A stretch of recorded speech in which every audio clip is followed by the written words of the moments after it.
Anyway, sorry. What were you saying?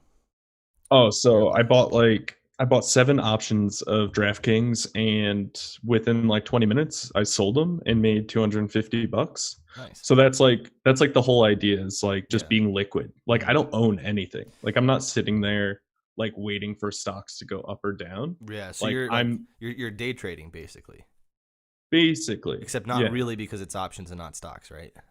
correct, correct. So they I don't. get you could day trade options. I mean, It sounds like that's it's kind of what you're doing. So, but like yeah. they're not like because I know that I got dinged a couple times for day trading because I bought and sold something day of, Mhm. like in the same day rather, and then I got like notifications to be like you could do this one more time or else we're gonna and then if you whatever we're gonna lock your account for like a week or something, um, Yes, some silly limit on day trading. I lost you. sometimes You within froze. like You froze for a second there, a bud. week something. Yep, you froze up too. Oh. What's going on? What's with Zoom, dude? I don't know. It might be my internet actually. Oh, okay. I'm gonna let me see. Let me try something. Where am Oh, I? Joe, you got red bars. Nope, you're back. Yeah, so basically it did the same thing. It was like you could within like a week or like 2 weeks, you could only do 3 day trades, or else you'll be marked as like a day trader. I was like, what does that mean? Well, and you Like, can, but you can do it unlimited. I think if you have $25,000 in your, yes. which is like, what's the point of that? Is it? I I don't wonder know. if it's maybe to like discourage people who don't have a lot of money to put in the stock market, who are probably new to the stock market, to discourage them from making like willy nilly trades. But at the same time, Yeah. it's like it's your money. I mean, if you're gonna go in there and just start pressing buttons, like that's your fault if you lose money. Yeah, yeah. I think maybe I it's agree. probably to I actually well I'm not actually sure.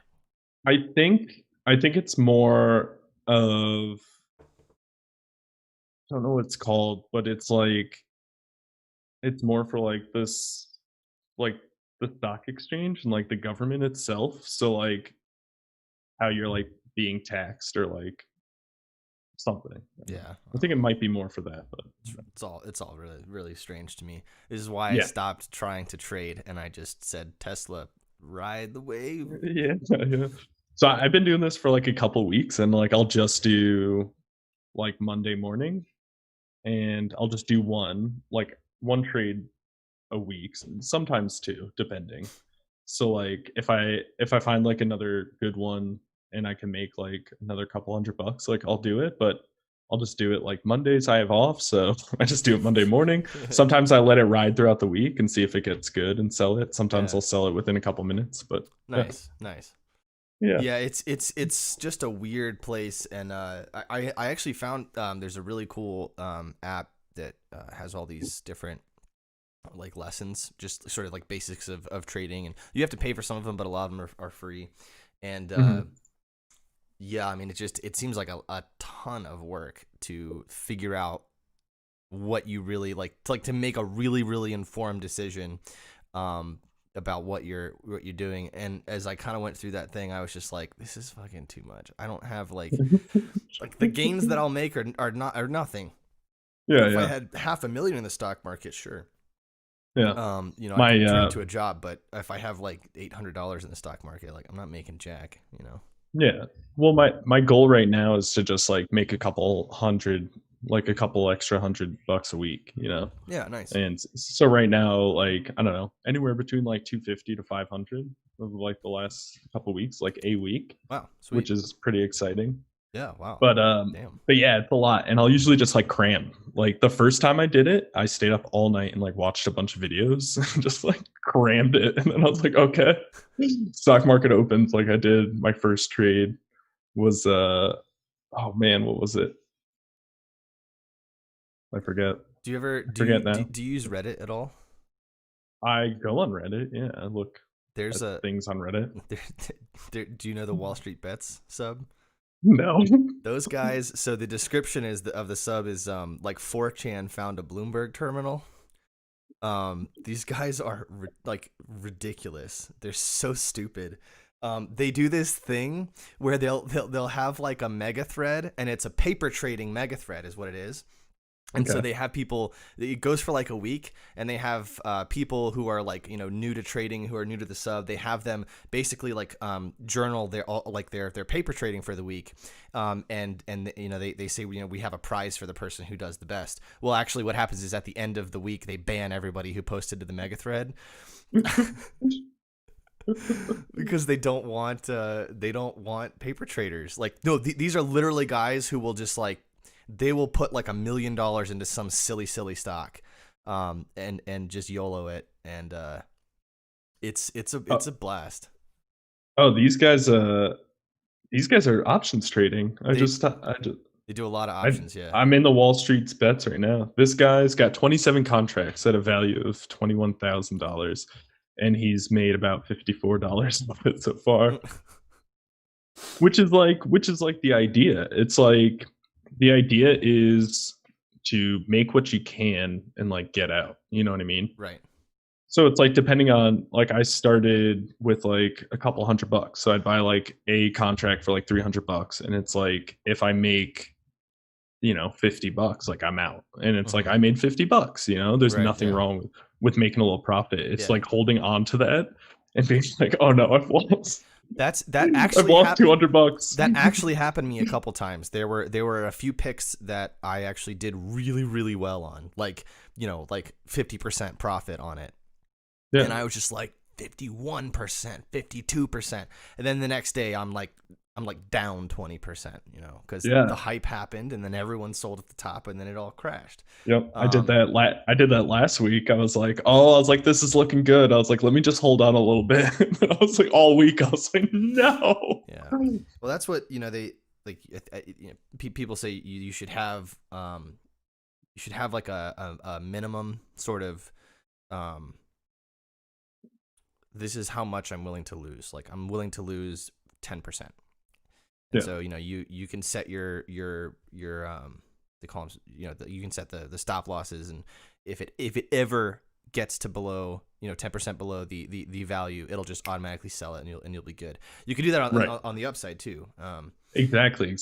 But, I haven't Robinhood figured is a out. joke of a brokerage, and I have set stop losses before, and then it didn't happen, and I'm just like, the fuck, like, Dude, so I can't even figure out on Robinhood how to do that. Like, I want to do that. I just can't figure it out. if you go I even signed up for like the gold. you don't have to do that. I've never done that. The gold, I think the gold pretty much just gives you It gives you like 2 more points of data when you're looking at a chart, and they're like, so when you go to nonsense data. when you go to sell, at the top it says shares. And when you hit that, you have the market order, and then it has conditional orders. So you can do limit orders, trailing stops, stop, and limit stop, or stop limit. Oh, okay. So, Yeah, stop loss order, stop limit order. Yeah. Oh, okay. Yeah. So that's how you do that. So then, if you do the limit order, then you basically, you can say, no, with something like Tesla, you wouldn't want to do that because it's pretty stable. But with like an option of, if you're like, hey, I put $300 in, if I make 50, I'm out. You set it to where if it's worth 350, then it just automatically sells it. I think it works the same with options, I believe, but I don't ever really do options. So yeah, I do have two calls that are doing nothing. They're just straight lining. Actually, one of them is probably due in a couple days. Yeah. One of them expires on the 16th, but that was just a silly call. I don't know why the fuck that. Yeah, it's worth 1 cent. I paid $1 for the contract, so whatever. Yeah, that's not bad. Yeah. Wait, did you literally buy it at 1 cent? Yeah, it was for a stock called Denison Mines, and they usually hover around like 35 to 40 cents a share. So the call was like 250. Like was the limit. It would have to be 260 to be profitable, which was a silly call. I don't know why the fuck I did that. I figured YOLO, it's $1. What the hell do I care? 100 contracts for a penny. So what? But yeah, Tesla's looking insane right now. Tesla's crushing it, and Musk is, the dude is a walking meme. I mean, it's hilarious. Everyone on Wall Street Bets loves that guy. We call him Papa Elon. Papa Elon. Dude, on this date 1 year ago, it was literally worth like $50. And that was before the split? That was way before the split. Yeah. Wow. The split only happened like a month or so ago. Yeah. So okay, so yeah, it's let's say October 11th. It was worth October 11th. It was $49.58, and now it's $447.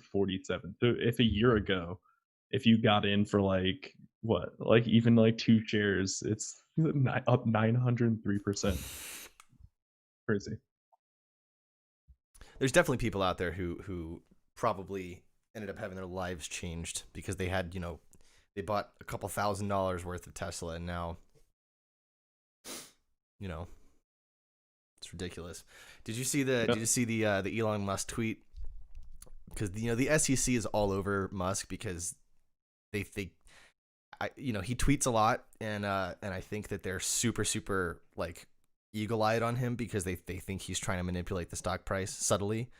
Which he probably kind of is, but yeah, there was some kind of SEC filing against them, probably like 3 or 4 months ago, I think, something like that. And Elon tweeted, Elon, what did he say? Something like, he just tweeted SEC. The middle word is Elon's, as in suck Elon's cock. Dude, it's just fucking wild. It's dude, crazy. there's gotta be like just a Reddit thread of Elon Musk tweets. Oh, I'm sure there is. Hey, you know what? Speaking of Elon Musk, I'm curious to hear, because everyone seems to have a very different opinion. Is he an alien? Do you think he's an alien? No. I think he's is he South African? No idea. Yeah. No, I don't. I don't either. I think he's just a normal person. I think he's from the future. I think he's a time traveler. Honestly, I watched his entire Neuralink demo live, and it's interesting. Like I'm sure he's smart, but he seems more of like he seems more of like much about like computers or stuff. Yeah. But he was really good at like marketing, right? So Elon Musk was fielding all of the questions that were like social media, and he's talking about like StarCraft. He's like, we want like quadriplegics to play StarCraft or whatever. And he had like that was a direct quote from Elon Musk during the Neuralink. I told you he's a fucking meme. Yeah, and he was doing all of the, like being charismatic and like talking to people and stuff, whereas like the scientists were actually like fielding the technical questions. So like no matter what he knows, like he probably knows some. He doesn't know everything, and he probably doesn't even know everything about all of what his companies are doing. Because he's got probably some of the smartest people in the world. He is a branding genius. Yeah. I mean, he's just so good at that. Like, he funded the Boring Company in a couple of days by selling hats, right? At like $25 a pop. Yes. So did you know? Yeah. So I think he had some money behind it, but he needed more. So they made like 1 million of these hats, and they're nothing fancy. They're just like a white mesh trucker cap, and they have the Boring Company on them, and they sold out in like a couple of hours for like $25 a pop. And so that's how he funded the Boring Company at the beginning. There's a limited edition on eBay for $2,500. Oh God. Yeah. I mean, what he started basically PayPal, which was like made him lots of money, and then he was able to invest that money into maybe cooler stuff, more innovative stuff. He's got he had the flamethrower. I may be exaggerating the number of hats, by the way. I think it may not be 1 million. It may be a couple thousand, or maybe 50,000 or something. Yeah, 50,000 hats. But still, I mean, he made a oodles of money on that. And then with the flamethrower, of course. Flamethrower? Why don't I know about it? You don't know about the flamethrower? Oh my God. Yeah, he made a flamethrower. Actually, so technically apparently it's not a real flamethrower because it's like illegal to sell those apparently. Okay, so it's something else. I think it's just a blowtorch that's like encased in a gun, basically. Yeah. And they actually, I think on the side they had to print where it says flamethrower right in front of it, very, very small. It's the word not, so it's actually not flamethrower, or not a flamethrower. Yeah, this is not a flamethrower. So he's like calling it a So flamethrower, awesome. but it's just not a flamethrower. Great. Wonderful. I want one so bad. They look so freaking cool. Look at that thing. Yeah, it does look It's awesome. so dope. Adjustable Fire outdoor extinguisher sold separately for exorbitant amounts of money. Damn, the Boring Company, huh? May not be used on Boring Company decorative lacquered hay bales or Boring Company dockside munitions warehouses. What the hell, dude? Oh, and you can buy the Boring Company fire extinguishers, apparently. Oh. And he even says, buy an overpriced Boring Company fire extinguisher. You can buy one for less elsewhere, but this one comes with a cool sticker, and the button is right above. Hilarious. And I bet you people fucking bought that thing, too. Oh, yeah.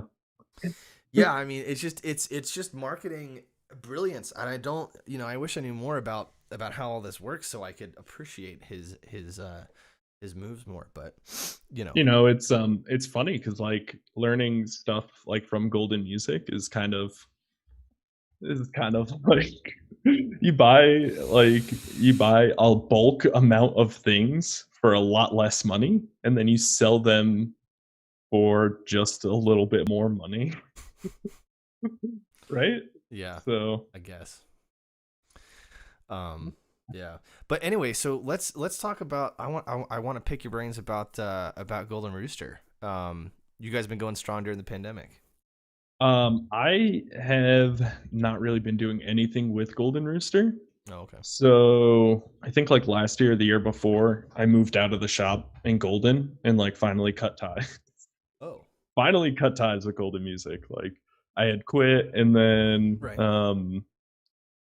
and then I left the my actual shop. But for like the last 2 years I've been working at Colfax Guitar Shop. So we've been going strong. So it was really interesting to see. Like I was saying before, we had shut down for a month, and during that month the owner was still going into the shop, and he was getting like 100 calls a week. He was getting like tons of messages, tons of emails and stuff.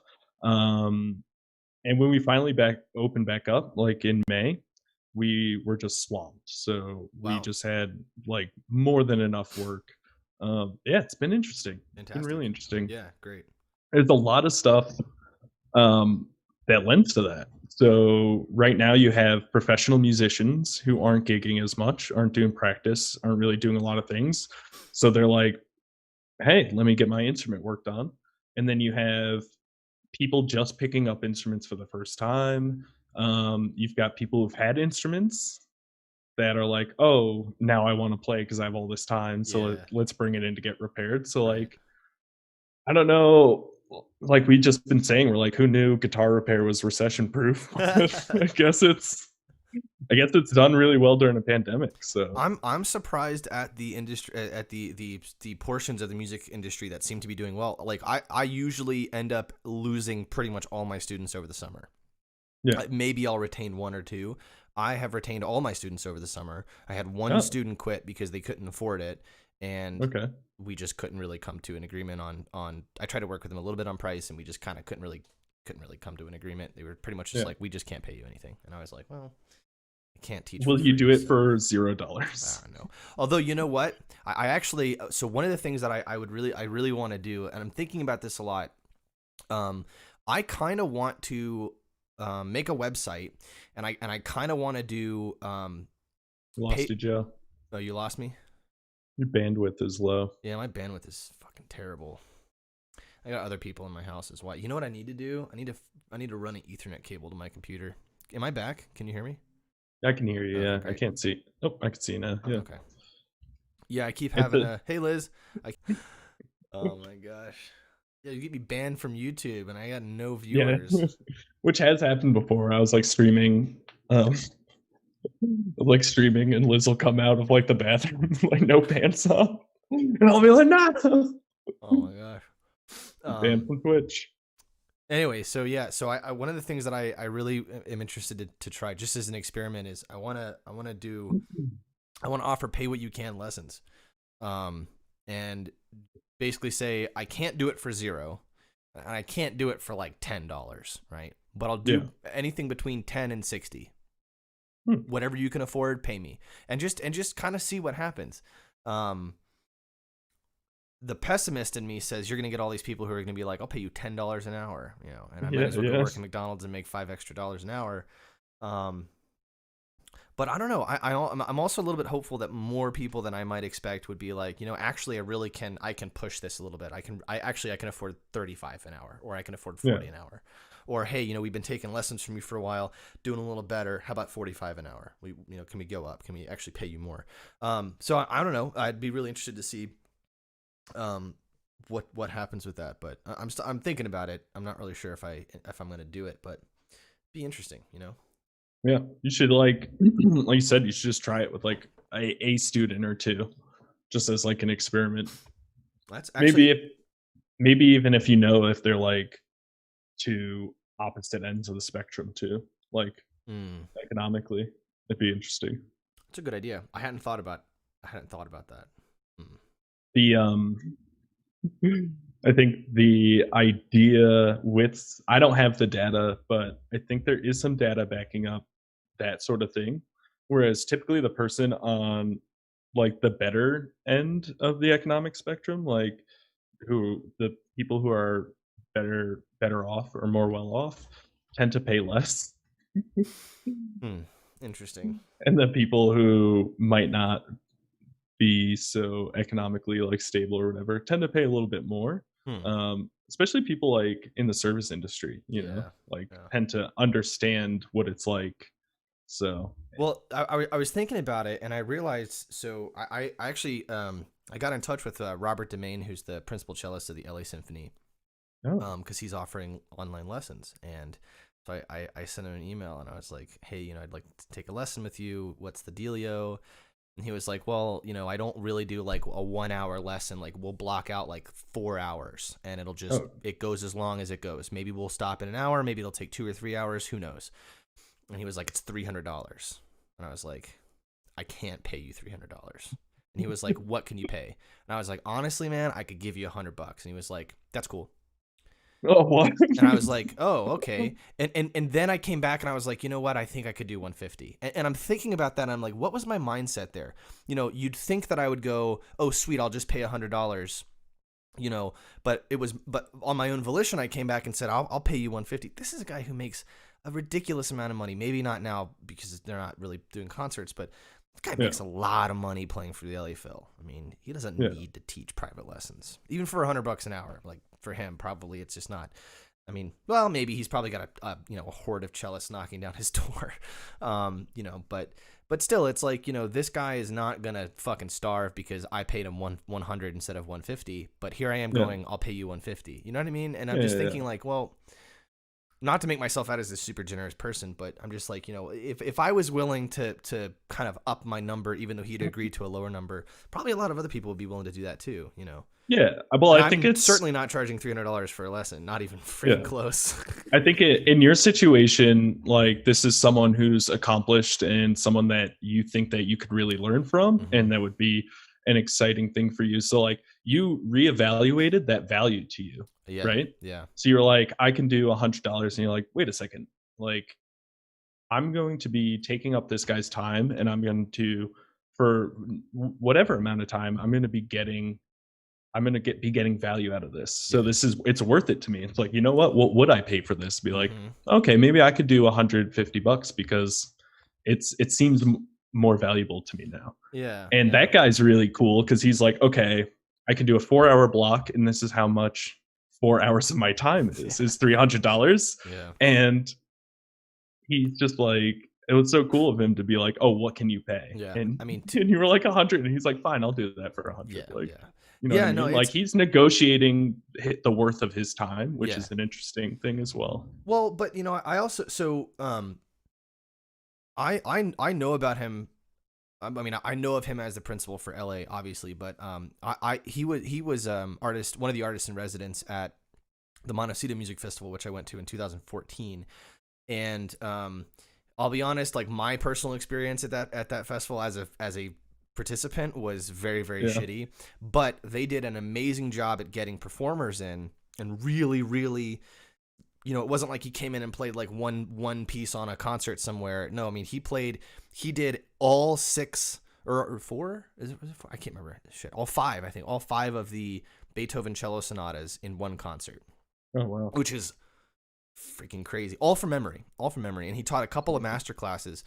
And actually, so one of the things he has actually, watching that masterclass has actually changed the way that I play. So he in that masterclass he was talking to this kid, and he was like, he was talking about articulation and things like that, and he was like, your bow can only do so much. Some of it has to come from your left hand, and then he starts talking about how I play classical guitar, and we do hammer-ons and pull-offs where you slap the string down, it hits the fret, it makes the note vibrate without actually plucking it with the right hand, and then pull-off is the same idea. And he was like, you need to try that with this passage. And the kid starts doing it, and all of a sudden it's a totally different sound. It's so clear, you can hear every note. And this is I forget what he was playing, but it's this really long slurred passage, kind of faster notes. And I remember thinking, oh my God, that's really brilliant. And I play guitar, so I have this kind of technique down as far as this hammer on pull off thing. So I started introducing it into my playing, and then I realized once I was aware of it how many cellists are actually doing this, really changed the way that I play the instrument. And so I already have learned something from him in that respect. So yeah, it would be really incredible to just like hang out with him. Although apparently he talks a lot. That's what I've heard. a guy I know actually did take a lesson with him, and he was like, just be prepared to listen a lot. Like you're not gonna play that much, which is fine. But I could pay $100. It's like, good, all right, it's gonna be 3 hours of talking anyway. Hey, but you know what? And then an hour of maybe playing. He's probably got a lot of great shit to say. I mean, you don't get to be principal of LA by being an idiot, Yeah, like, well, it sounds like he's like in something as like traditional and standard as classical music, and he's innovating in a way where he's bringing in other instrument techniques, like just even getting into that mindset, like talking with him, and like by talking with him, like understanding how he thinks, and then approaching it from that thought process, you might be able to discover something else as well. It's something I've really been interested in for a long time, because I think at a certain point, I was at a certain place on the Dunning-Kruger where I think, especially like right after I got out of grad school, I just thought I knew fucking everything. I knew this is the way to practice, whatever.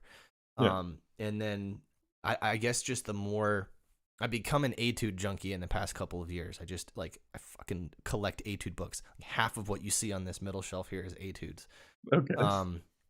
My iPad is just filled with them, and it's kind of like clicked something in my brain that's making me constantly not doubt, but just constantly be evaluating the way that I'm approaching practicing. And so I'm really interested in trying to get that perspective from somebody else of like, maybe I'm doing something that's not as efficient, or even potentially like wrong, or is holding me back. But I can't be aware of it, right? I mean, just by definition of my own habits. So, yeah, he'd be super interesting. Plus, he's just a phenomenal cellist. Yeah, I think he's got like Strat or something. Maybe not. What was his name again? Robert Demaine. It's Demaine.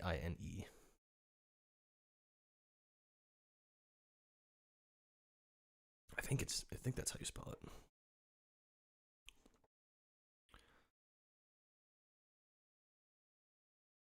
Yeah. Demaine. I'll check it out. Yeah, he's fantastic. He's an incredible cellist. But I gotta get a new cello, man. I'm realizing. Oh no. What's wrong with your cello? There's nothing wrong with it. I think it's just I've had the same cello since I was like 13 or 14. Oh, okay. And I've had a lot of work done on it, and it's been played in a lot. But I don't know. I feel really limited by it. And I mean, I've had teachers telling me for years, before I even moved out here, I had my teacher in undergrad being like, "You really need a new cello. Like this is not going to cut it for very much longer." But I don't know. I'm doing what I can. I have to have. There's like so much work I need on it. I have like the fingerboard apparently is really jacked. So I have to have it replaned, which is. Like, hey, you know Alan, right? Alan Wong. Yeah. Yeah, you should contact him because he like buys and sells, and he's got like a bunch of stuff. He's got like nicer older stuff, or yeah, he's got some higher end stuff, like some middle of the road stuff. So, or he used to. I haven't talked to him in a while. But. Yeah, I'll hit him up. Yeah, I haven't seen him since. It's been years, actually. I think since I was working in the store at Golden. Yeah, which was a long time ago. Yeah, he's you might be able to find him under Sound and Fury. Mm-hmm. And he's just been like dealing out of his house. So yeah, I see him post on Facebook. So yeah. Are you building anything still, or are you just mostly just doing repair work?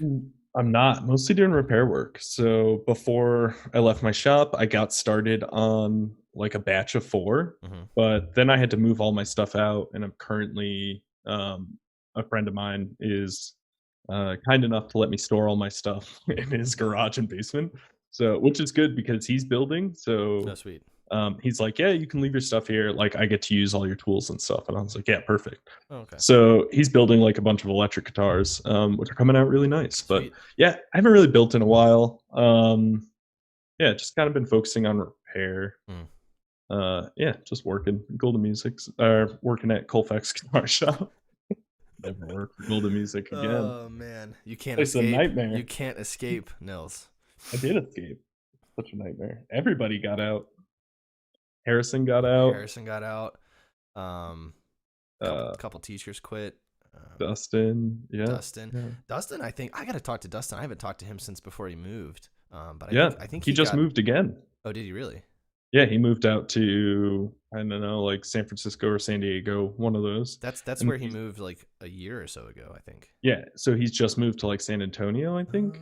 Oh, really? Oh, shit. Yeah, and so he's working at a I forgot the name, but he's working at some pretty big violin shops. Yeah, so. Yeah.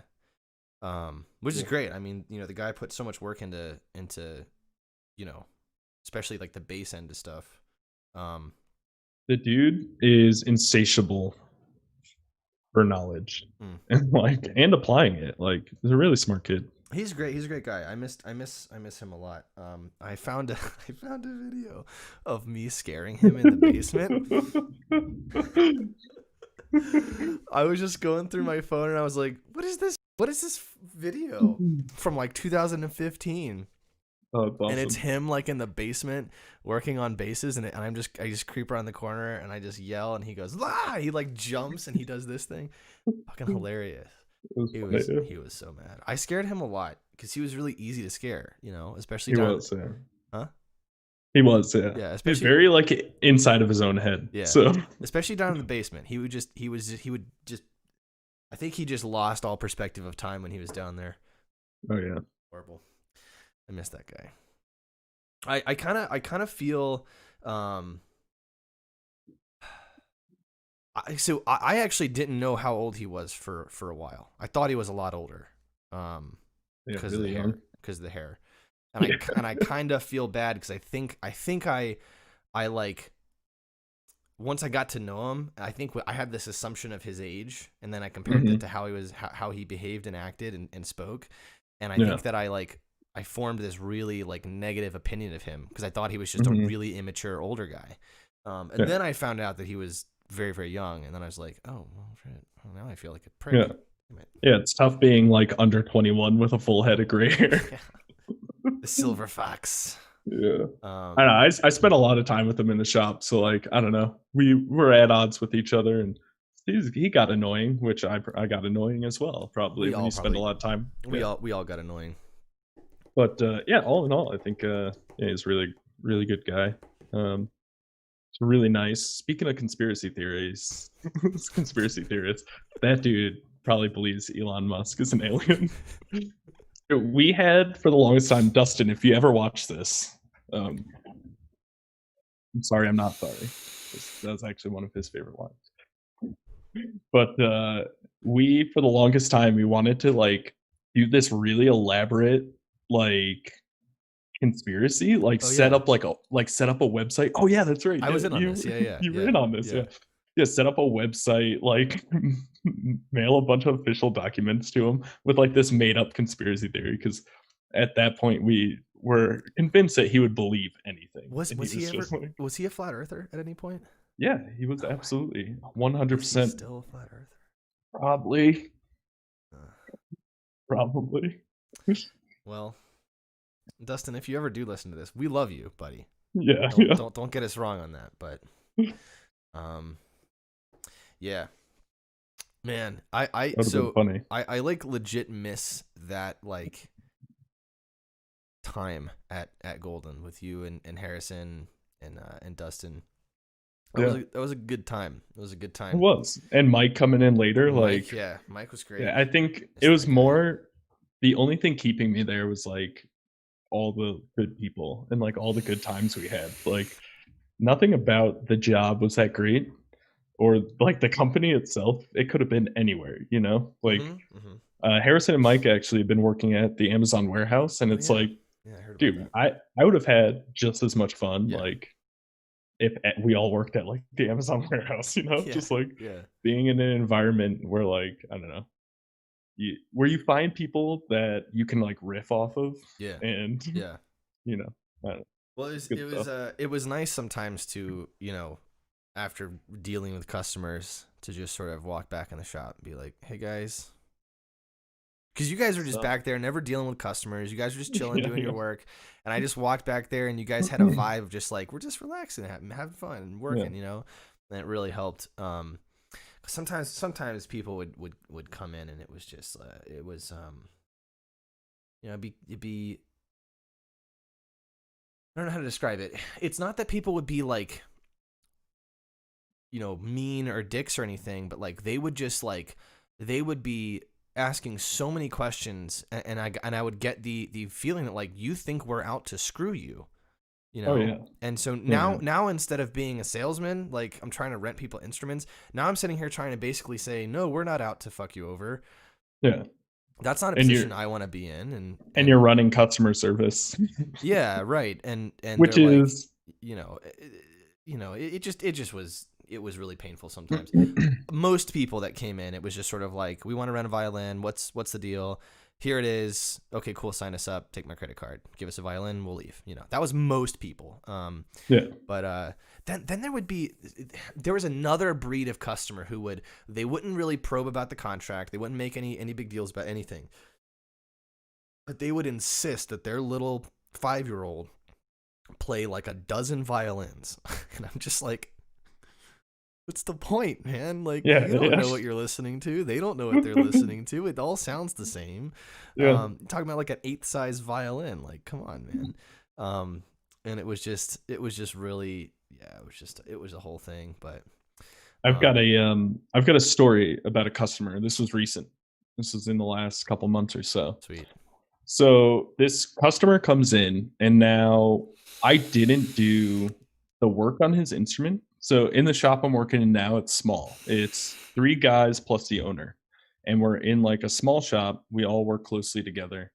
Um, but I didn't even work on this instrument. And this guy who had picked up this guitar he's had for a while, picked it up since COVID. He's home a lot. He brought it in for some repairs. So now let me buckle in for this one. Okay. I'm grabbing another Which is glass of wine. I'm ready. so this is why I put in the topics like customer service Mm-hmm. and like that how a lot of people in the like even teaching as well. So like a lot of people in like instrument repair don't see it a lot as customer service, I think, you know. Yeah. They're like, "Oh, skilled trade, like I got to work on instruments and I don't want to work with people." But Mm-hmm. when the most important piece of advice I ever got was from a guy named Evan Gluck, Mm-hmm. whose shop is in Manhattan, and he's since moved out to Harlem, I think, but was just an amazing repair guy. But I think I've heard he you talk said, about this guy a lot, actually. yeah, dude, great. Evan Gluck, look him up. He does a lot of great like lectures and stuff. Really Sweet. smart guy. Cool. But his whole thing is like the as far as like instrument repair goes, like the instrument itself doesn't matter. Like I'm dealing with you, Mm-hmm. like it's what you want out of it. What can I get you? How can I help? The work obviously is part of it. Like I need to be able to be competent Mm-hmm. and execute those things, but more or less it's, I every person is unique, every instrument is unique, so it's like dealing with individual cases all the time. Mm-hmm. Um it always reminds me of that Office, Robert California. He's like, are you familiar with The Office? Vaguely, yeah, but you might have to walk me Okay. through this reference. So Robert California is interviewing for a job. He's interviewing for like the manager of Dunder Mifflin. And in the interview, he goes, oh man, what is it? He's like, don't ever think that there is a product. He's like, there's no such thing as a product. Hmm. He's like, I'm only trying to sell you like sex or something like that. But he does this whole thing. It's funny. I don't know. Watch it. But so this customer gets work done, and I guess whoever checked in his instrument told him, "Hey, this is everything that's going on with your instrument. We need to humidify it. Mm-hmm. We need to do like a leveling crown, and do a basically a full setup." So he's in for about 120 bucks, right? So we keep it for a while, let it humidify. Sometimes takes about a week or so, and then somebody else did all the work. They leveled and crowned the frets, like set it up really nice. The guy picks it up, leaves. He comes back, and so now I'm dealing with the customer because he comes in, and he seems really cool at first, and he's like, "Hey man, yeah, I brought the instrument home. It's been about like 2 weeks or so, and like it's not playing well. It's buzzing or whatever." And I was like, "Oh, okay. Let me take a look." And we do like warranty work. Like there's no real time limit, but it's like if we're doing a setup, it's typically like within a month or so. But since we humidified it, I took a look and it was dried out again. I was like, "Oh, it dried out." Like obviously you're not humidifying it. I know, I'm looking at it. He had no idea about humidification, like what to do, how to do it. And I was like, "Oh, okay, let me like explain to you." And then he started getting into it. He's like, "Oh, is there like any way I can get my money back?" And I was like, that's not really how we work. Like we will take it in and like you know, we could rehumidify it, set it back up or whatever we need to do. We stand by our work. It's warranted. Like you don't have to pay any extra. And he's like, "Oh, okay, cool, cool, cool." And so I was just trying to educate him on humidification, like what he needs to do, like how it affects the guitar and stuff. And then he just started going into like, "Can I just get like $60 back?" And I was like, "What?" And he's like, "Listen, man," he's like, "if I'm being an asshole, you could just give me my money and leave." And I'm like, really shocked now because like it turned like that. And Wow. I'm like, what's happening here? I was like, I thought we were set. He's like, dude, he started like shaking, like his lip was quivering, like he was about to cry, and he was visibly getting like more mad. He's like, "I don't want to pay any extra. I don't want to have to do extra stuff to this. Like, I just want to play this thing. I just want to sit on my couch and play this." And I was like, "Yeah, like we'll take care of it. You don't have to pay extra money. I want to let you know, like, that these aren't static things. Like Yeah. instruments are always moving. Like this is why this happened. It has nothing to do with our work, and it has everything to do with the fact that I know for a fact that we talk to every customer when we're humidifying a guitar. We talk to them about humidification, and we talk to them about what they need to do. And we ask them, "Hey, are you going to do this or not?" Because we can set it up to be dry, right? So we just need to do like some other stuff to it. Um, so I know that conversation happened, and I know this guy is just disregarding all of that. So it's like, I was like, you know what? Like we'll set it up to be dry because we know you're not going to humidify it at all. But like at that point, like the owner came up because he overheard, and this guy just started going off. He's like, "Am I being a jerk?" And like, dude, we were just as nice as possible. And so it's just like, I was like, "Sir," like the whole deal, like apologizing. I was like, "Hey man, sorry you had to bring it back or whatever."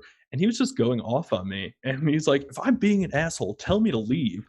and give me my money back. It was like $180. Oh It's my like, no, it wasn't God. $180. He's like, just give me $60 and I'll leave. And I was like, what's happening? That's It was so weird. bizarre. It was the most bizarre experience I've ever had. And it shook me for like a good week or two, because it's like I kind of prided myself on being able to interact with people, especially who are angry and aggressive. Because one thing I've learned is that people get angry like that because they're confused and they don't understand what's going on. Yeah, yeah. And so helping them to understand and clarifying things typically calms them down. And then you can start working towards like what they want. Yeah, I was gonna And say, this, I think a lot of times, especially in that situation, when you start explaining to somebody like the reason that this isn't working isn't because of what we've done, it's because of what you've done or haven't yeah, done.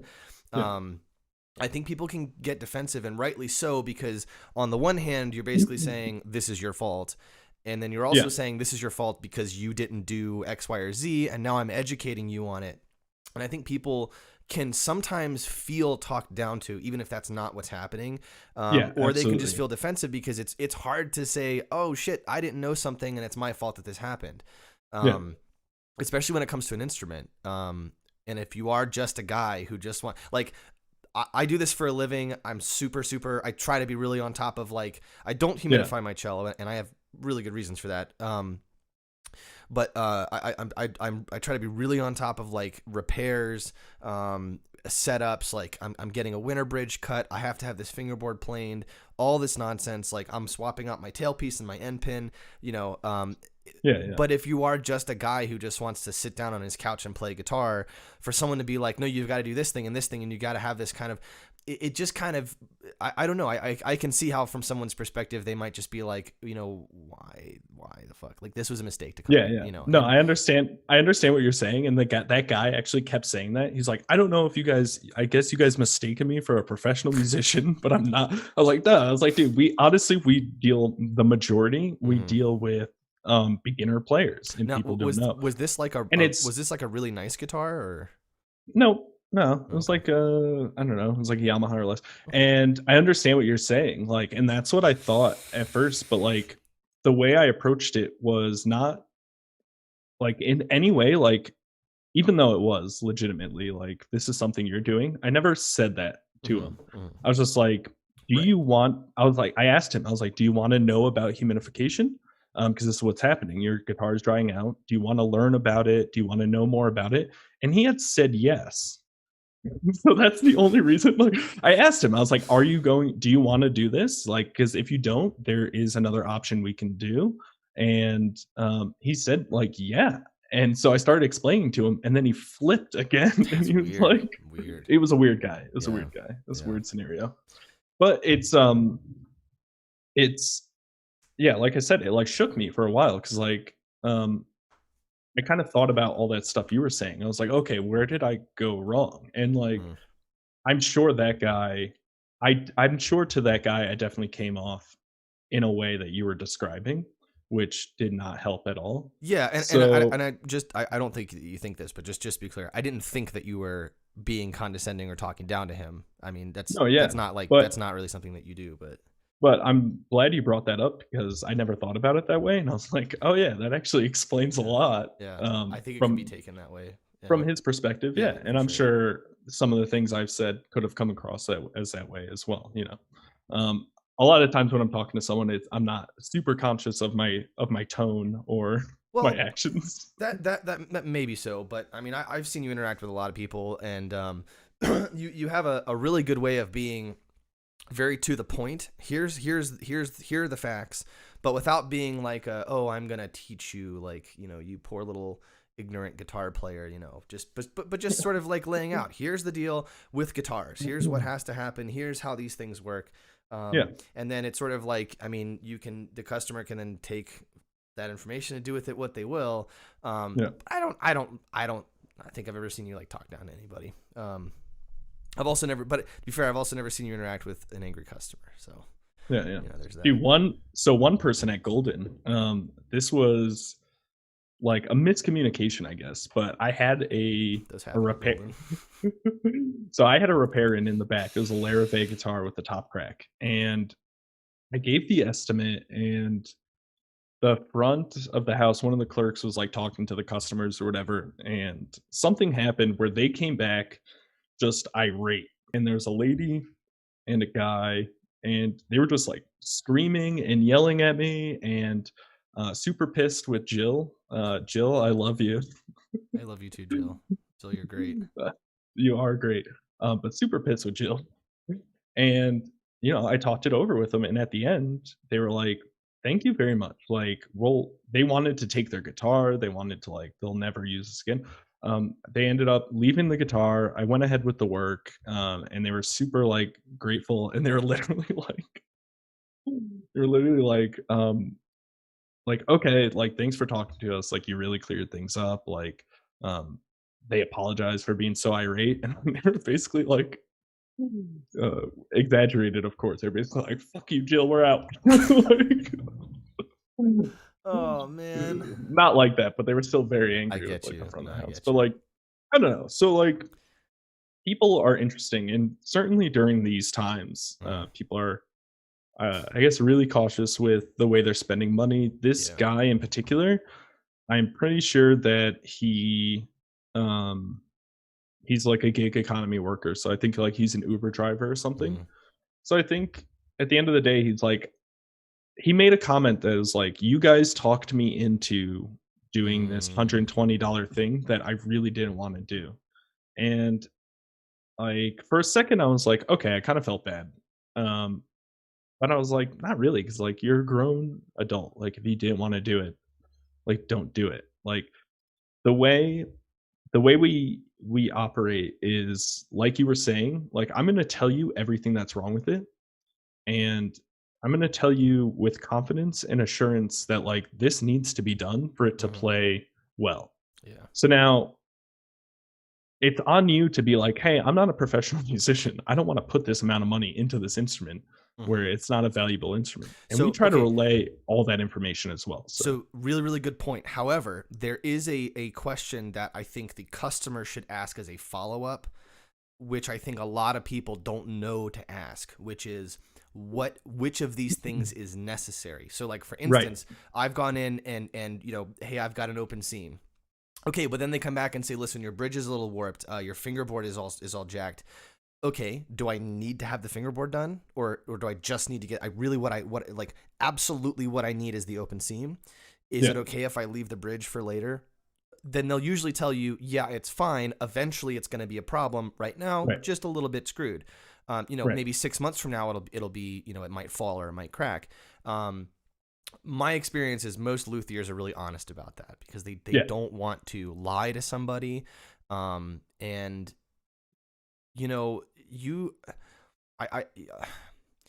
I think that, like, if you are somebody who is going to go into being a luthier, you actually care about instruments. You like them. They're interesting. The way that they're put together and the way that they're made and the way that you can manipulate them must be interesting. It's interesting to me, and I'm not a luthier. Yeah. And at first it's like, I'm interested in instruments and not the people. But then you learn very I was going to say, so I've been using Rock Egan a lot lately for my repairs. Yeah. One of the things I shout out to Rock Egan and to David. I don't know your last name. He's got a guy working for him named David. One of the things that I absolutely love about those guys, I mean, first of all, their work is phenomenal. Yeah. Egan learned from Vaughn, right? Did he? I didn't know that. I think so. No, I didn't know or that. Vaughn learned from Egan. I didn't know that. I actually used to use Vaughn a lot until he moved way down south, and now I live a lot closer to Rock.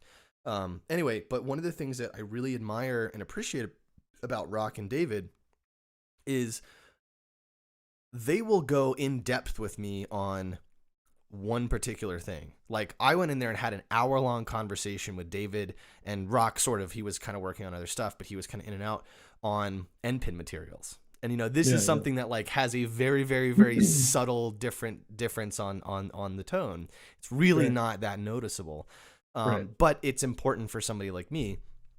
And I was just like, I came away from that being like, this guy spent an hour of his time when he could have been working on instruments just to shoot the shit with me about titanium versus like steel versus like a hybrid versus like a carbon fiber versus like a fiberglass, like all of this different stuff. And, I didn't end up getting an end pin installed. I'm going to have one installed eventually, but I just try and figure out what I want to do. And I was just like, instead of just going, oh yeah, you should just toss a steel on and then that's it. They like recognized that this was like an important thing for me, and they went out of their way to like explain all this stuff. And it's meaningful to most people, I think. I mean, maybe if you're did they ask you, why is this important to you? Why is this meaningful to you? Like, what were you looking for? Yeah, so the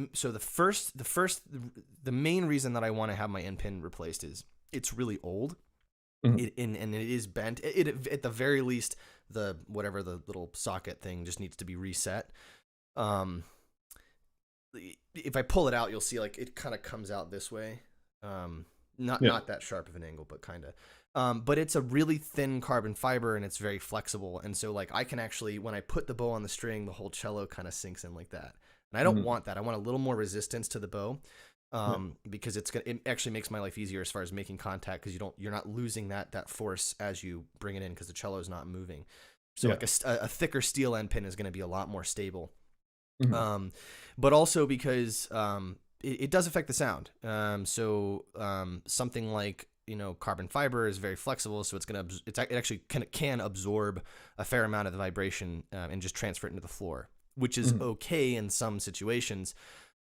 Whereas something like steel or titanium is going to be a little more acoustically inert, and so it's actually going to reflect those vibrations back into the body. So it can subtly, very very subtly, increase your volume and your projection, and your resonance, which is something that this cello really needs. It's gotten louder as time's gone on, and as I've learned to really wring a lot of sound out of it. But I would really like to be able to get more sound with less effort.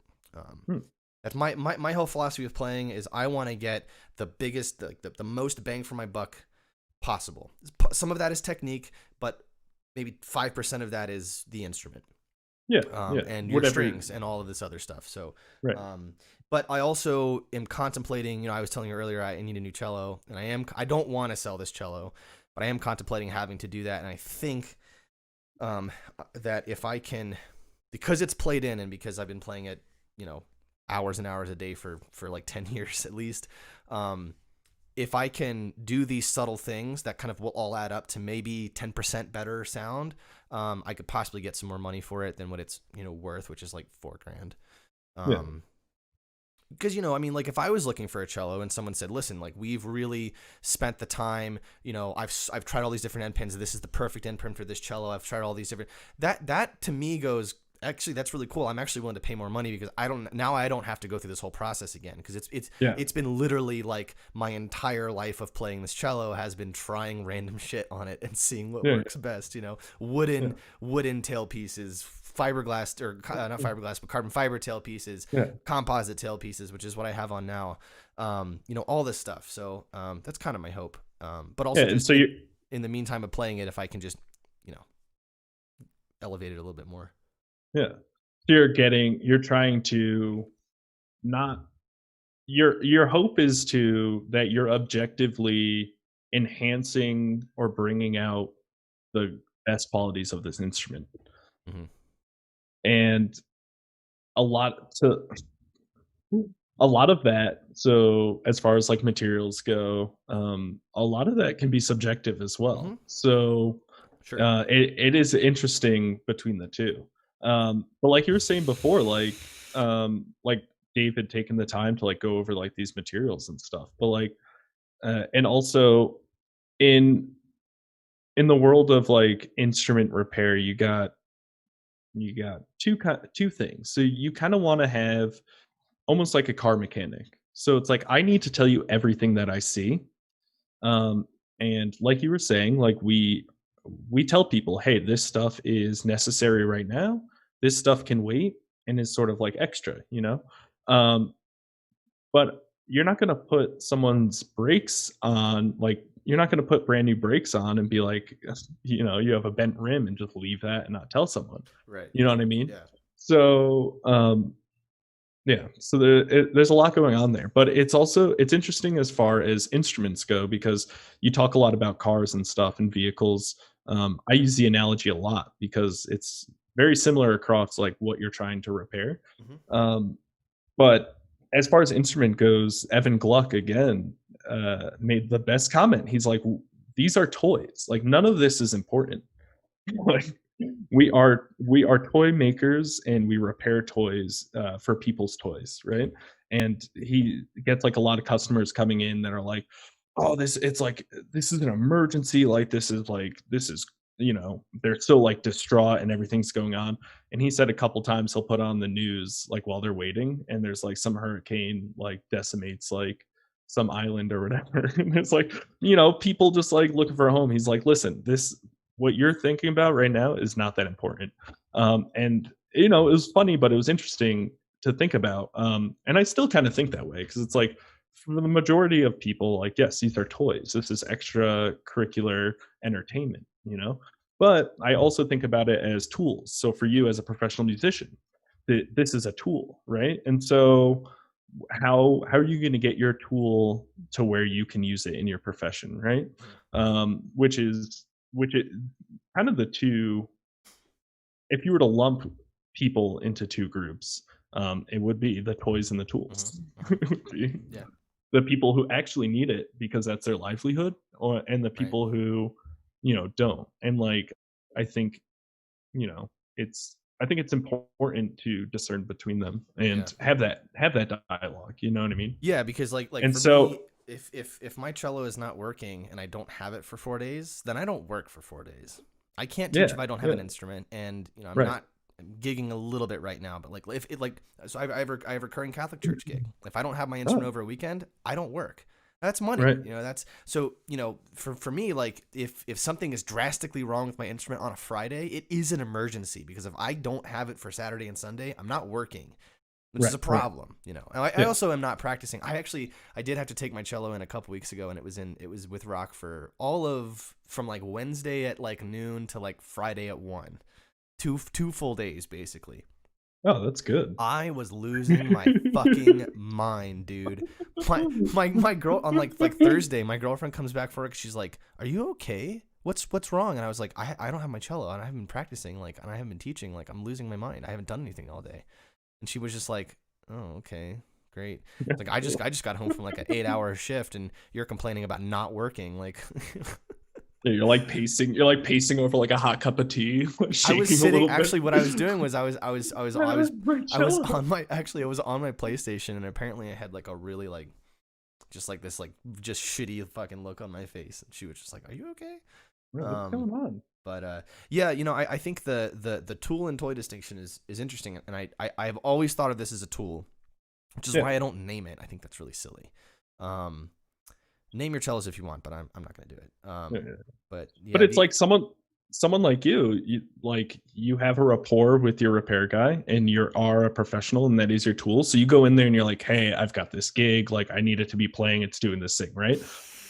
And so we get people like that too, and it's a very different experience with the people who are like, "Hey, I need this cleaned up. I need the action like this way, and I need this to be done by then." And it's like, oh, okay, that's awesome, mm, But then you have the people who it's their toy, and they come in, they're like, "I don't know." You're like, "Well, okay, well, you could do this, this, and that," and they're either like, "Well, that sounds good," or they're like, I can't like afford that or something, or I can't leave it for a week or whatever. But it's yeah, like, they have no real need for it other than entertainment, I guess. But yeah, I not to say, I mean, these are very broad strokes. Not to yeah, say like, hey, these are this person could be playing for their mental health or whatever, or sure, this is something they really enjoy in this enjoyment. And I'm not taking away from that at all. yeah, I'm just looking at it from my profession. So it's yeah. like, Well, and this is I also a take it job I need for to do. yeah, and I take it for granted on what that interaction between myself and the luthier is, Mhm. because I've been having this interaction since I was a teenager. Right. Um, you know, um, and I forget that there are people who are like my age or even older who are going into a luthier for the first time. and they don't even know what the word luthier means. You're just a guitar repair guy, right? You know, Yeah. like, and they don't know what's going. They don't know things like, you know, if you, when you explain what action is, when you explain some of these things, you know, they might go, okay, I get action is how far it is from the fingerboard. It makes sense. If it's too far away, it's not going to work. If it's too close, it's not going to work. Okay, so like they're going to have a general idea of that concept, but they may not have the same perspective on what that interaction has to be. Like, forget about the instrument, kind of like what you were talking about earlier. Forget about the instrument, forget about the details of what has to be done. Like, I know what the interaction between myself and a luthier is. Like, I know that I need to walk in and I need to say, this is what I need done. Here's how I need it to play. And I trust you guys to do that work. Other people don't know that that's the interaction that has to take place. You know, and they also, to be fair, may be wary about leaving their guitar with someone who's going to be, you know, putting a chisel to it or whatever. Like, they don't know what's going on in the shop. And I totally understand that. I trust Rock Egan so much. Like, I really do. Like, I have zero. No, I shouldn't say I'm gonna have zero, but I trust him, but I still have this kind of thing of like I imagine it's what you'd feel like if your child was in a hospital. Yeah, Your you child have was going for reservations. surgery. You're going to trust that surgeon, but you're also going to be thinking about every single way it could possibly go wrong because you're not there. You can't watch it. You can't monitor it. You have zero control over it anymore. When my cello sits in my room, I'm not worried about it. It's in my room. I have control over it. Or it's in my case, whatever. When it's not in my possession, it's never not been in my possession. Well, I shouldn't say never, but it's almost never not in my possession for like 14 years that I've had it. Yeah. And so when I don't have it, I kind of freak out a little bit. But I also know that I can trust people. But if it's the first time, I totally get it. I totally get that you'd be like, I don't know who this Nils character is and what he's going to do to my instrument. You know, maybe he's back there, taunting it and I don't know, like saying bad things to it, much less mocking it. When I'm doing restrings, I always tap it on the bottom. Just little pat, yeah. Little bottom bop. Now you know who restrings you. But no, it's who's your daddy? It's oh man, trying to think of what you just said. That was like a really good point. It's trusting.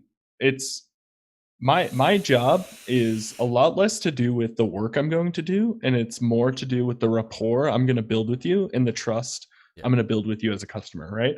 So the best customers we have, we see them like, I don't know, maybe like once every couple months or a couple times a month, but they came in as brand new.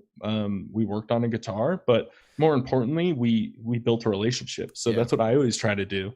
And it's since working at Colfax Guitar Shop, I've never worked at a place where I've learned so much, and it's especially about interacting with people. And like the questions that we ask when I'm checking in a guitar, it's a lot less to do with the guitar. So just a quick scenario, like, excuse me. Someone puts a guitar on the bench. I'll take a look at it real quick, and I'll immediately look at them and be like, what's going on? Like, what do you want done? Like, what are you experiencing? What are you going to be doing with it? Like, how do you play? There's a lot I can tell from the instrument. I could be like, oh, hey, you're using a capo a lot, or you're mostly playing in the first couple of frets. You're doing like a lot of lead or solo or stuff like that. But it's basically like, hey, what kind of music are you playing? What do you want to do with this? Like, what do you want it to do? Like, a lot of people who ask questions about like, hey, do I need to what do you think about these strings? Should I try like these different strings or something? I'm looking for like this particular sound. Should I try these pickups and stuff? And it's like, okay, what are you trying to do? What do you want? Like, what do you want to do? Like, what's your but yeah, and that's it. It's just like, I want to get to know you. Like, I don't care about your instrument. I mean, I do. I love instruments, don't get me wrong. But like, I don't know, I like repair over like 500 plus a year. So I see a lot of instruments, and it's the more valuable thing are the people, because that one person could have like 10 instruments. Right. Yeah. And it's like, okay, now I know you. I know what you want to do with this. Like, I can work on any one of your instruments. Like, and Okay, so I don't want to ramble too long, but No, no, no, no. um, the thing I stress the most is I'll do a setup, right? And based off the information they tell me, I'll do it. Um, I'll do the setup, like adjust the neck, whatever action, and it'll be playing. And when they pick it up, I'll always say to them, "Hey, give yourself enough time, play through it, feel it, because what we're trying to articulate to each other and might be lost." Yeah. So what I want to do now is sort of I laid the groundwork. Hey, I cleaned everything up. I got everything to like a working area, and this is like my definition of a low action. Hmm. But hey, play through it. Yeah. And what we're gonna do now is do a little back and forth and tweak it and like dial it in. And it's really cool the people who get that because it's like, oh, I just want like a general setup. And then they're like, I don't like this. Yeah. What's wrong with you? And Yeah. it's like, well, hey, I'm trying to set it up for you. Yeah. So like I'm gonna do like base work. There's a lot of base work to Mhm. do to set like your like the ground level, right? And so now you're gonna play it and be like, I want it like a little lower. Like my bends aren't that good. So it's like, okay, perfect. Like the people who get that are awesome. And then like I love literally I while love they the wait, yeah, sorry. go ahead. I love the action analogy to go back to praising Rock Egan and David. Um, this was probably like 3 months ago, probably. Um, I went in to just have a general setup done, and a little bit of a cleaning. And, I went in to go pick it up and I'm playing it and I was like, you know what? I want to talk to you guys about the action. I didn't think about this earlier, but it just seems really high, especially when I'm playing up in the higher registers. It feels like I'm really trying. And so like right there, he puts it on the bench, he pulls out a ruler and he measures it and he goes, no, this is standard for the action. Like this is the sort of industry standard for where the action should Right, be. right. The And specs. I said, well, can I have it lower? And he was like, you may end up with some buzzing. You may end up with this and with that. And I was like, you know what? I Hmm. just want to try it. I need a new bridge anyway. If it sucks, I'll come back and I'll have it. Because if you take the bridge down, that's it. Like you can Yeah. maybe put some risers in the slots, but you really can't take it back. Orchestral strings are a lot less forgiving They're a on lot less action forgiving. adjustments. Yes, yeah. But anyway, so he was like, sure, I'll go ahead and do the action adjustment, come back tomorrow. Well, I did, and honestly, I love it. And I'm having a little bit of buzzing, but only when I pluck. Well, only when I do Okay. pizzicato, which it's already had buzzing problems anyway because the fingerboard is all jacked up. Yeah, So, yeah. but they were like, are you sure you like this? Like, this is pretty low. And I was like, no, this is great. It's working fine. I lost a little bit of projection. Hmm. But as far as the actual feel when I play, it's great. I love it. And I know that you're more in the guitar world than the orchestral instruments world, but Hmm. um, No, I've done some in the orchestral. I kind of miss it, to be honest. And I yeah. really enjoy doing it. Well, I'd really Like love to four and hear a half your years or something. yeah. I'd really love to hear your ideas because I'm seeing more and more, especially as we're in a pandemic and things are all very virtual, that the actual quote unquote actual projection and tone of an instrument aren't mattering as much anymore because you're Mhm. miking things up, you can EQ things. Like Yeah, yeah. this band I play with, when we rehearse, I have a little microphone, I attach it to the strings, and then Mhm. I plug into a PA system. I can really drastically change the sound of the instrument just by Yeah. the high, mid, and low knobs. I mean, really, like if you cut the low out, it sounds completely different. Mhm. And because it's amplified, I'm actually not really worrying too much about volume because I don't have to produce the volume from my instrument. I'm producing it from the amplification. And Yeah. when you're doing things online as well, because if they can't hear you, you don't have to play louder. They just have to turn their shit up, or you can turn your microphone up. Like this microphone, I can turn it all the way down to, or I can turn it all the way Yeah. up to here. I haven't changed my speaking voice, but the volume's Right. changed, Yeah, right. Now I'm peaking, but, um, That's and so I guess like to me, what I'm seeing more and more is potentially, and oh sorry, just one little add-on, you are starting to see a lot more amplification in performance settings, Mhm. within classical music. Maybe not if you're like a concerto player or something like that, but you're gonna probably have a non-standard instrument in the sense of you're probably gonna be playing a very, very expensive instrument that's gonna have a shit ton of projection anyway, and you're gonna be putting on high Yeah. tension, high steel strings that are gonna have you're not really worried about necessarily tonal differences. You're just worried about projection, right? But that's a different thing than trying to think about projection and tonal characteristics and dynamic range, all that kind of stuff. And so I guess like what I see potentially is a shift in the way that we approach instrument setups away from we're going to sacrifice maybe a little bit of playability for broader tonal range and specifically projection and volume. And going, it actually doesn't matter what the projection and volume really is as long as it's playable. Like more and more, that's what I'm defaulting to. I would rather have an instrument that's more playable and maybe less projecting than the other way around, because I'm not really ever in situations where I have to project. I'm always mic'd when I play with my band, and I'm on a microphone when I'm in lessons. And even if we were in-person lessons, I'm not trying to project over anything. I'm not competing with anything for sound. So I don't know. I'm curious to hear your thoughts on that. Yeah, well, I mean, I think you nailed it on the head. And I'm going to start with a little bit of history, because I'm finding that, I mean, more and more instruments themselves are going to start, moving towards that, and they have. I mean, this isn't new. But I mean, if you go back to like the Baroque era, like if you played an instrument from there, it'd be dog shit. It'd sound like shit. It'd sound not good. Comparatively, we should be clear about that. Sure. I mean, yeah. I mean, it's all subjective, right? Sound, but I mean, I love the sound of Baroque strings, but that's just me. Yeah, I mean, I do too. Baroque guitars are, I mean, I think they sound great, but you'll be hard pressed to find an instrument that was built then and has maintained that and is going to be played today, because this is probably one of the best stories I've ever heard, and I don't know how much truth there is, but I mean, just in general, I believe it because of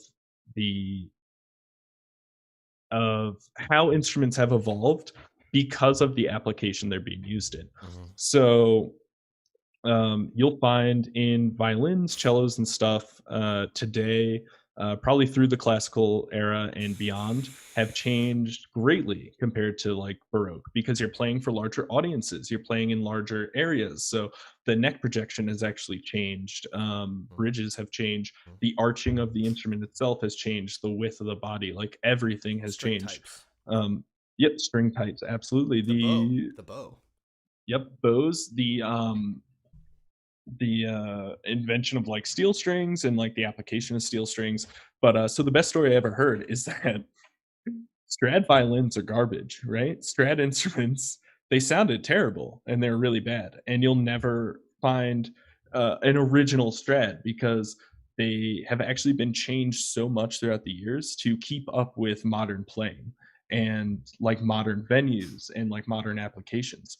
So an original Strad was probably like a no neck angle, really flat, like just, I don't know, just not great. So over the years, people have actually changed the neck angle, new bridges, just changed a lot of the stuff that would lead to more modern playing. But so now you're seeing, I'm seeing a lot too, with guitars mostly, because I'm not doing any orchestral stuff these days. But like the people who are using their instruments for tools and doing stuff are focused on playability. And they're like, yeah, I just want low, comfortable action. And all of this is going through like a computer application or going through a board, and like, tone of like the pickups doesn't matter, because I'm going to put it through like whatever amp mod I want, and like I'm going to record this like section, then I'm going to like chop it up and like put a bunch of effects on it. So none of that really matters. So well, I'm seeing a lot of that. And to be fair, I'm sure it does matter, but it's moved from, hey, the pickups you have are going to determine your sound, to the pickups you have are going to have a subtle effect on the sound. Like I was saying earlier, the end pin. If you're not listening very carefully, you could probably not tell that. I've actually, there's a fair number of videos out there. Kenneth Kuo is a guy. He's not M pins, but he makes carbon fiber tailpieces. And he has a particular technique for doing it, that kind of, he tunes them to a certain frequency. I don't really know how it all works, but there are a lot of videos out there where they're playing the same cello with the same strings, same person, same bow, same space, same everything, but they're Mhm. only changing the tailpiece. And Yeah, if you but you're listen, also listening to it through a video, which yeah, is mic'd yes, up. So, yes. so I don't know. You're listening. Well, yeah. So this is a good point. You're listening through a particular microphone. Like my voice sounds different on this microphone than the other microphone that I have. By the way, I think we have the same mic. Yeah, Is it MXL yeah. 990 or whatever? Yeah, nice. Did you get that combo pack? 2006, I did. Oh, nice. I got a Anyway, so 2006. yeah, so like yeah, it's a good point. You're listening through the same mic, but at the same time, you're listening through the same mic, and I don't know necessarily. I'm not versed enough in microphones to know that it will smooth out too many things or whatever. So, but the point remains that what differences that you can possibly tell in that scenario are very, very subtle. And even in a lot of these videos, people will tell you, listen, it's very subtle, and a lot of the differences are sort of experiential. They're not sonic. It's like, hey, it's a little more responsive. Or actually, I have to really dig into the C string a little more, but it's a lot more resonant with this tailpiece or something like that, Yeah. And so it sounds like maybe pickups are moving into that world too, where it's like it used to be these pickups and that amp. That's really what's going to make your sound different. But now it's what's between the pickups and the amp that's really going to change things. It's these knobs you fiddle with, or even processors or whatever. Yeah, pedals. I mean, even just putting it through, whatever application. So like what I did for a while, I just like messed around with GarageBand and like I put my guitar through and like I can make it sound like anything. Like I could play guitar chords and lead, and I can make it sound like wind chimes that like fizzle out into firecrackers. Like you can do whatever I want. Actually, a lot of the best stuff a lot of the stuff that I enjoy now watching is this one guy who does this series on YouTube called like One Sample for Producers. And it's super cool. Let me find the guy. It is a guy, Andrew Huyang,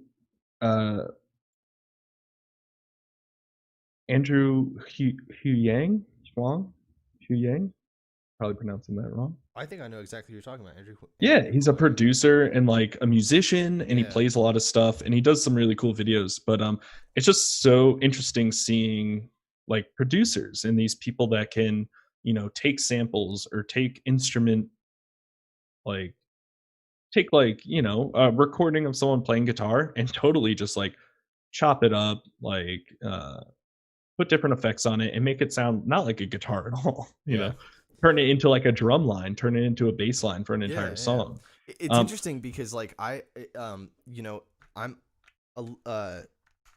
kind of just, I think this is a little just determined by the sort of fields that we're in. I've watched some of these things, but what I'm more interested in, honestly, is I shouldn't say what I'm more interested in. What draws me in the most is the way that people are changing the way that you can build a career in this sort of virtual medium. So there's this this YouTube, I discovered him recently. His name is Ichika Nito. He's a Japanese guitarist. Yeah, Ichika. Oh, you know that guy? Yeah. Yeah, dude, he's awesome. He's actually one of my favorite guitarists right now. His whole thing is people just give him wacky tunings, and he writes like a 1-minute song in these wacky tunings. And it's ridiculous because, I mean, if you've ever played in a different, even just with drop D on a guitar, you're changing the tuning of one string. It's a different story. Like you have to think about fingerings and things in a little different way, and the tone of the guitar changes. Like even on the cello, when you do what's called scordatura, which is the fancy word for just alternate tunings, it really drastically changes the instrument. There's the fifth Bach suite, the C minor suite, has you playing in scordatura. Now there's two versions of that. There's two manuscripts of that suite. One written in scordatura, one not.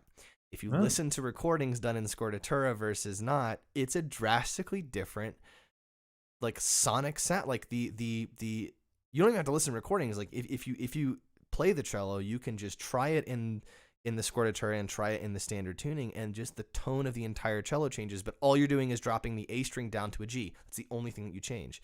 But it really, because you have that now you have a lower tension on that treble side of the instrument.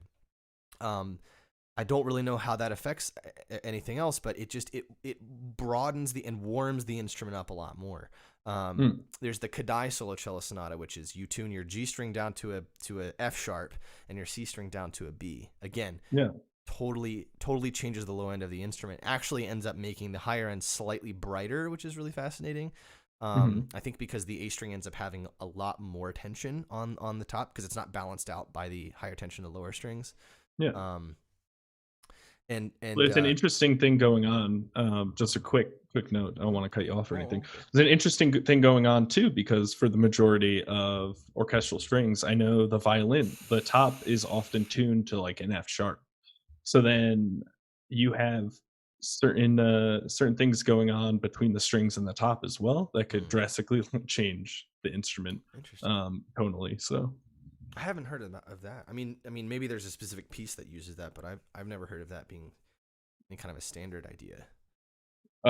The tops, it's a building thing. Like the tops of instruments are typically tuned to a specific note. Oh, I'm sorry.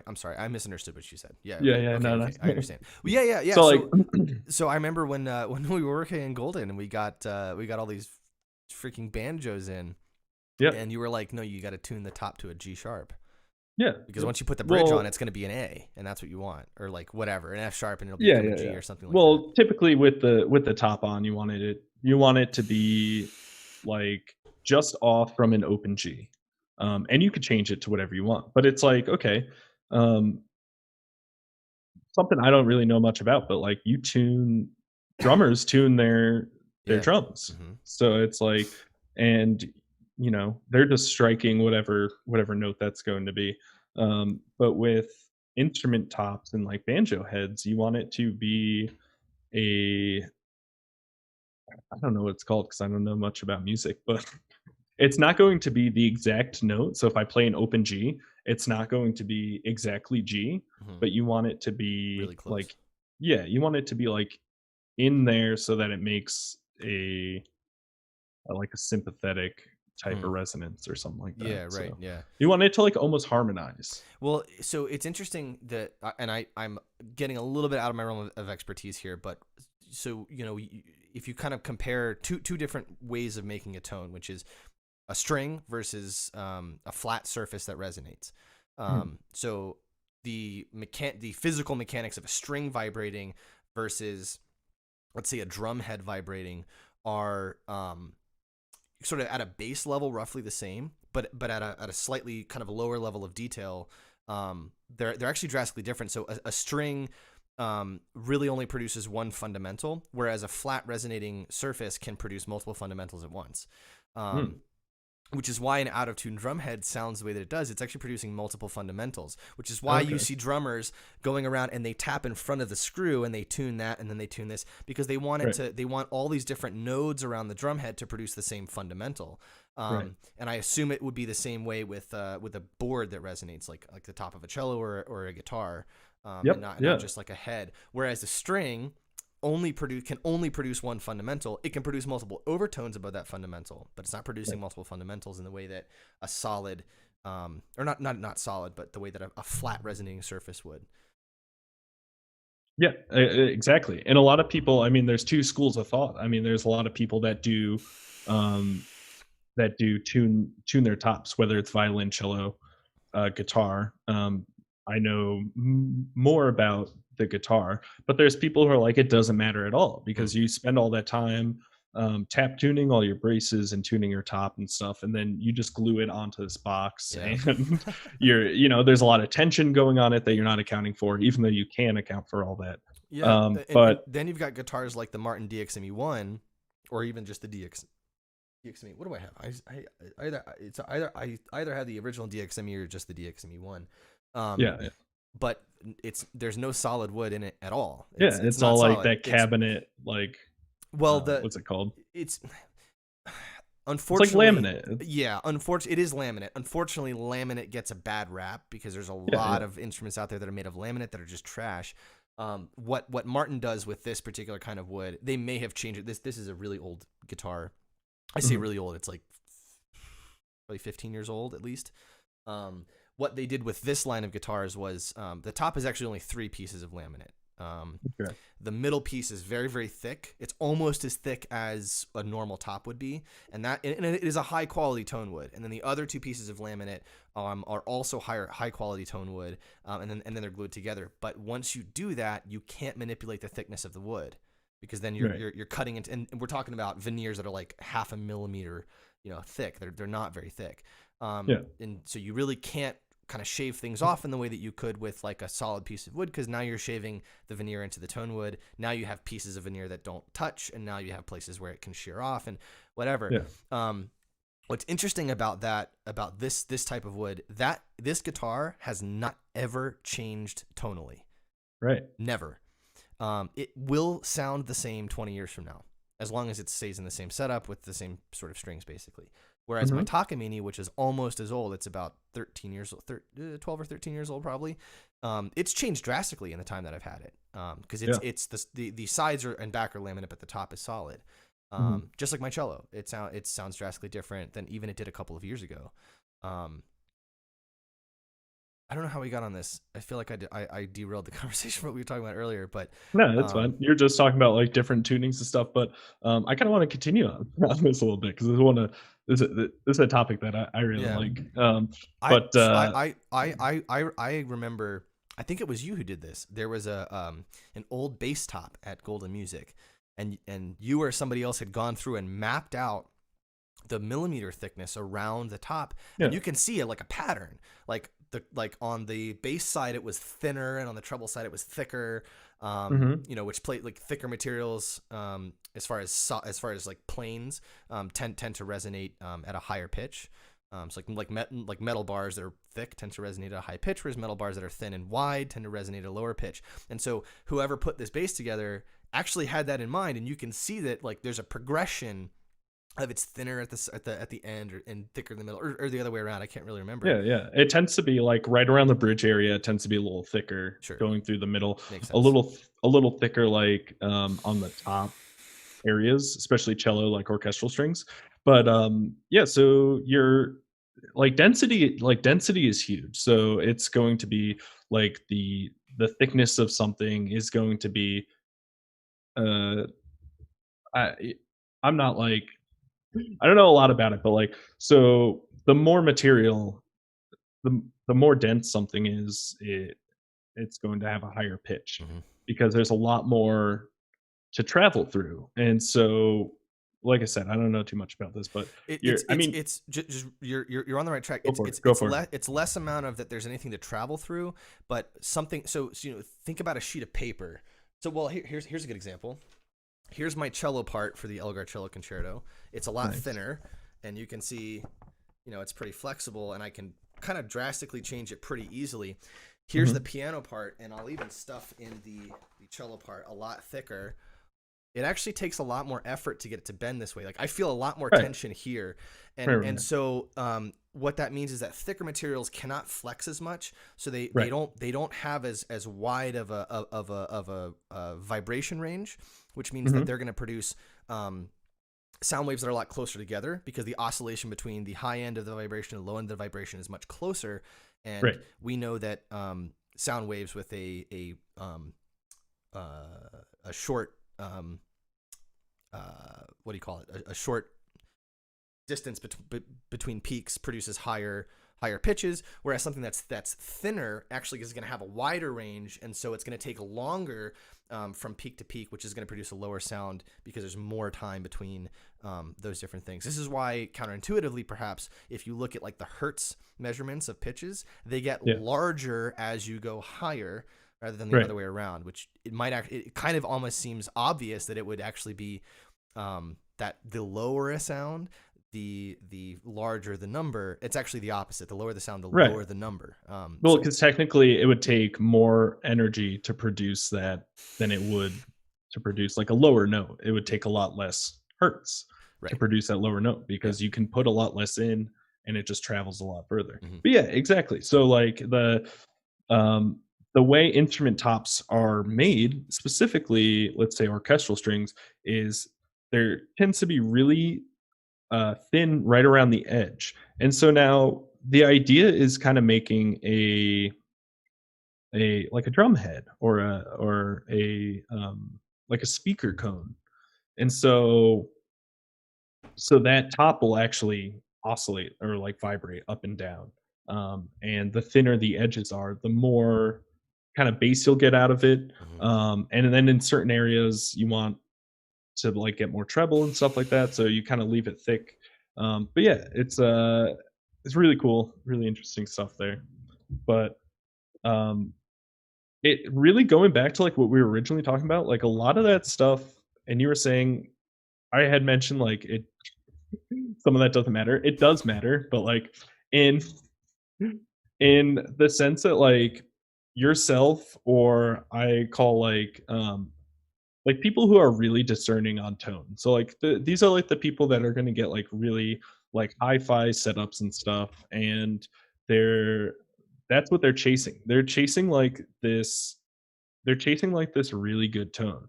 Yeah. And you'll find a difference between people who are really looking for that tone and also what they want to play. So there'll be someone like, I want really, really low action. And you'll find specifically on guitar, if it's not like really high action, but like there's this sweet spot in the middle where everything everything kind of resonates with each other. Hmm. And you actually bring out the true sound of the instrument. Hmm. And I mean that has to do with like how the instrument was made, like how the braces were shaped, how the top was tuned, all of that. And oh man, I thought of something really good. The In the construction of your cello, if something is not correct in that top tuning, that's where you get a wolf note. That's where you get a wolf tone. Hmm. So and the same with like the banjo heads and stuff. Hmm. If that is the wrong if that banjo head is tuned to the wrong note, then you'll get a weird wolf tone because those whatever those notes are, those two frequencies are going to be like what's it called? Dissonant, right? Hmm. So they're actually gonna clash with each other and make like a terrible undertone. So um Yeah. Well, the wolves are interesting because uh it's funny that you say that because I've always heard actually that wolf tones are the characteristics of generally better instruments. That all cellos are going to have a wolf tone, and you find them to be more common in higher level instruments. Now, I don't know yeah. why that would be. I don't know. Well, that's because someone took the time and they were tuning that top. I see what you mean. So Okay. there was Yeah. more work. Yeah, of course it is. It's a sign of like the maker's hand, Yeah. right? Okay. That's a sign of the maker's touch. So someone's actually taking the time. And really popular in orchestral strings is like tuning with wax. So you'll like drop a ball of wax and put like different densities in certain areas Hmm. as you're mapping it out with the Huh. millimeter thickness. Um, you'll tap tune it and be like, okay, mate, I need to like you can always take stuff off, right? Right. You Right. can't put anything back Hmm. on. So you'll like drop like these lumps of wax like in certain areas to know where to take off in other Huh. areas.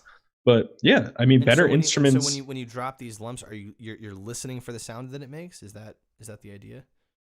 No, you're putting density in a certain area. Oh, okay. So Okay. it's like when you're tap tuning something, you hold it in a specific way and you Hmm. typically hold it like on these nodes. Hmm. Um where you're muting it right there. So if you're holding something or you have something in an area, it's not going to um like your sound waves aren't going to go through it Yeah. as easily. Right. But you have like specific nodes where you hold it, specific places where um you basically you can tap tune it and then you'll know, hey, I need to like take some material off of this side or something like that. But Really, really cool. it's really interesting that you say that because I've had a bad wolf on my G string in about fourth position ever since I've had the cello, Yeah. and I've used those little clamps that go on Hmm. the end of the string beyond the bridge. I've tried literally every model. I've tried the short ones. I've tried the long ones. I've tried the ones that are just a button. They all work, but all they do is they move the wolf. Right. And so what you can do is you can hope that that wolf just gets put in between two notes. Right. But I got a Krentz modulator. I don't know if you know about these things. I don't. What is that? So there's this guy. His name is his last name's Krentz. I don't remember his first name. The dude is being hailed as a genius. So he one of the things that that he has is these sort of like tuned end pins, and you can actually, based on how you install the end pin, you can actually apparently change there's a light and a dark setting depending on how the end pin functions. He has allegedly a machine that you hook an instrument up, a brand new instrument up to it, and it will resonate every pitch on that instrument, and you'll just let it sit there for like a week, and it's the equivalent of like 7 years of playing the instrument in, right? Yeah. So what this thing does is it's got this little magnet with a little piece of fuzz, and then it's got this guy, which it's got a magnet inside of it, and this is just a vacuum sealed tube, so you actually can't shake this thing around. Like you can't change where it is. And then it's got another big magnet here. So what you do is this goes inside the cello, and this goes on the outside with the top in between. You can actually move it around, which is really great. And what you do is you find, you find the wolf tone and you move it around, and it will legitimately get rid of the wolf tone. This is the only thing that's actually gotten rid of the damn wolf tone. What's interesting too is you can actually not only you can get rid of the wolf tone, you can also kind of subtly change the actual sound and response of the instrument by pinching one spot on the top. And so it's really interesting that you're talking about this kind of node idea, that you're kind of canceling this node, because that's kind of what this thing does. This is expensive, but holy shit, this is the best $150 I've ever spent in my life. It's legitimately changed my instrument. Now, so is this not true for guy, everybody, by the way? A lot of people have tried this thing and been like, doesn't work. So yeah, and it's interesting how like each instrument is so different. So it's like what works on someone else's instrument might not work on your instrument. They really are like just like super unique, like fingerprints. But I bet you this guy, let me see. Is this guy a builder and a repair guy? I don't think that he makes or repairs instruments. I think he just makes these sort of different pieces of technology. Okay, because there's a thing called a Hacklinger gauge with what that does that. So you can actually map a Hacklinger. I don't know. Let me look it up. Oh, it's like a little micrometer measurement thickness gauge, right? Right, but you can put it's basically the same thing. You put a little magnetic thing inside the guitar and you move it around, and you can map out the top of an instrument that way. So that's been around for a long time, and they've got like analog ones, they've got digital ones, but that could be how someone discovered that, because those have been around for a long time. That's really interesting. And it's the same technology. But yeah, his instrument play-in service, it says every note on your instrument actually played for hours, 24/7 at fortissimo volume. In 2 weeks, in just 2 weeks on the Krentzer, my instrument was nearly indistinguishable from a played-in instrument. Within about 3 months, the transformation is complete. My recording engineer can't believe it was made only 4 months ago. So he just sticks it. I don't like he doesn't actually have. Let me just make sure. Yeah, so he doesn't have a picture. He doesn't have any kind of really, he doesn't tell you what it is. He just says it's a machine and you hook it up to this machine. But he does have, so basically if you do 1,250 minutes of playing fortissimo per year, that's 20 hours. But if you do 2 weeks of playing fortissimo, that's 336 hours. If you spent 20 hours on the 71 notes in the cello's range, I'm not so sure about there's only 71. 16.8 minutes per pitch. If you put this thing on for 336 hours, it's 4.73 hours per pitch in 2 weeks, basically. Wow. And so he has like, he has spectrographical analysis of like, here's the C before, here's the C after, and you can see that the C before is missing all of these kind of lower overtones, and then the C after is a much more broad sort of general thing. Same thing with the A, it's missing all of these high overtones, and then afterwards it's got all this other stuff. Now he does not have any side-by-side comparisons of sound on the website, which is a problem for me, and it's something that I've been really thinking about a lot, because I'm really, really interested in this idea, because it makes Like me both, like before and after, like right. Like using the here's a using the brand modular. yeah, like here's an instrument that was finished yesterday, right? Yeah. And here's 5 minutes of a guy playing on it. Here's the instrument after 2 weeks on the machine. Here's the same guy playing the same thing on the same instrument. I would really love that comparison. He does not Yeah. have that. But it does So kind of make me wonder, because here's the thing. He makes a really good point that it's he doesn't say this, but basically, like, the inference that I get from, he has these two things where he says, playing at a certain volume and then playing the pitches at that volume. When you begin playing the instrument, you start off in first position on the A and the D strings, and you'll stay there for 6 months. Then yeah, you'll move on to the G string, then the C string. So after about a year, you can play in first position on all these strings. Great. right. Okay. You don't really end up playing in the high position until a couple of years into playing. And so it kind of makes me wonder, like, in my circumstance, this cello was made for me. So when I got this cello, it was basically brand new. Mm-hmm. And at that time, I really was not playing up into the high register, and I didn't for maybe another year or so after playing it. So it kind of makes me wonder, is the cello completely broken in if I haven't spent the same amount of time playing at the end of the fingerboard that I have in first position? And so is the reason that I'm struggling to get a certain kind of sound at the end of the fingerboard a matter of the cello being broken in for that range? Or is it a matter of technique, or is it a matter of experience, or is it, like, what is it? Like, and it's just a kind of mystery to me. And so I'm kind of wondering, what would it be like if I just hooked that thing up for like a week, you know? Yeah, I yeah. don't know. You could, like, so you could do that. There's a lot of stuff. Like, if you got something that was like an EBow, right? Mm-hmm. And you just had like an EBow, just like start all the way at the top and run all the way down the strings for, like, you could probably set something up like that's for like a week straight. Yeah. But so I know a little bit about this. I actually had a friend that was doing like, what do they call it?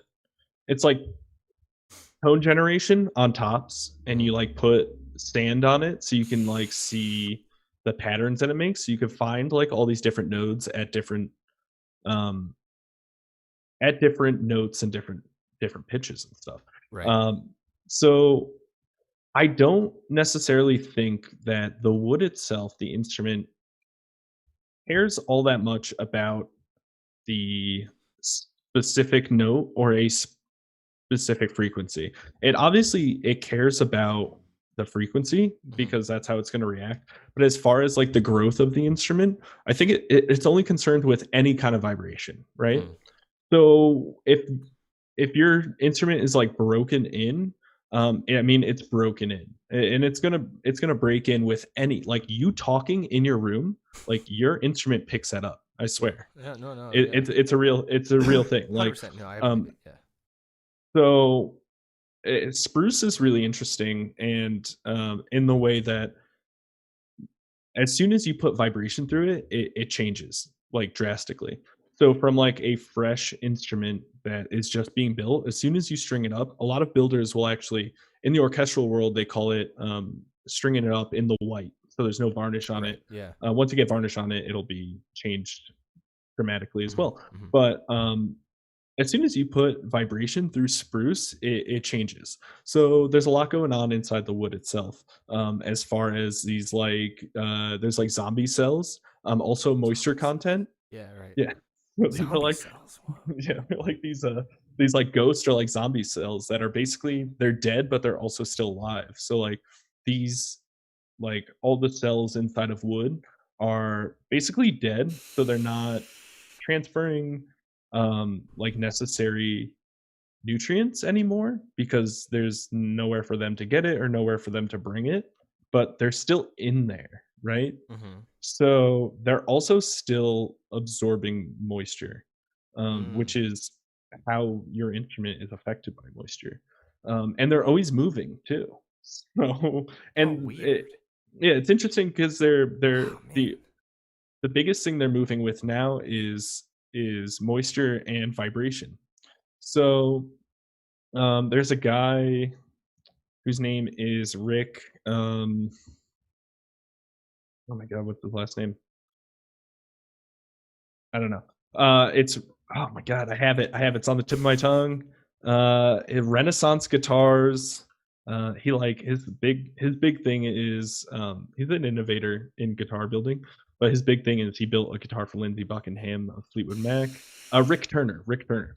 So I was listening to and read an article about this panel that Rick Turner was on about moisture and moisture content inside of instruments. And he was talking all about his conversation with basically a water expert, a professional, a guy who studies water.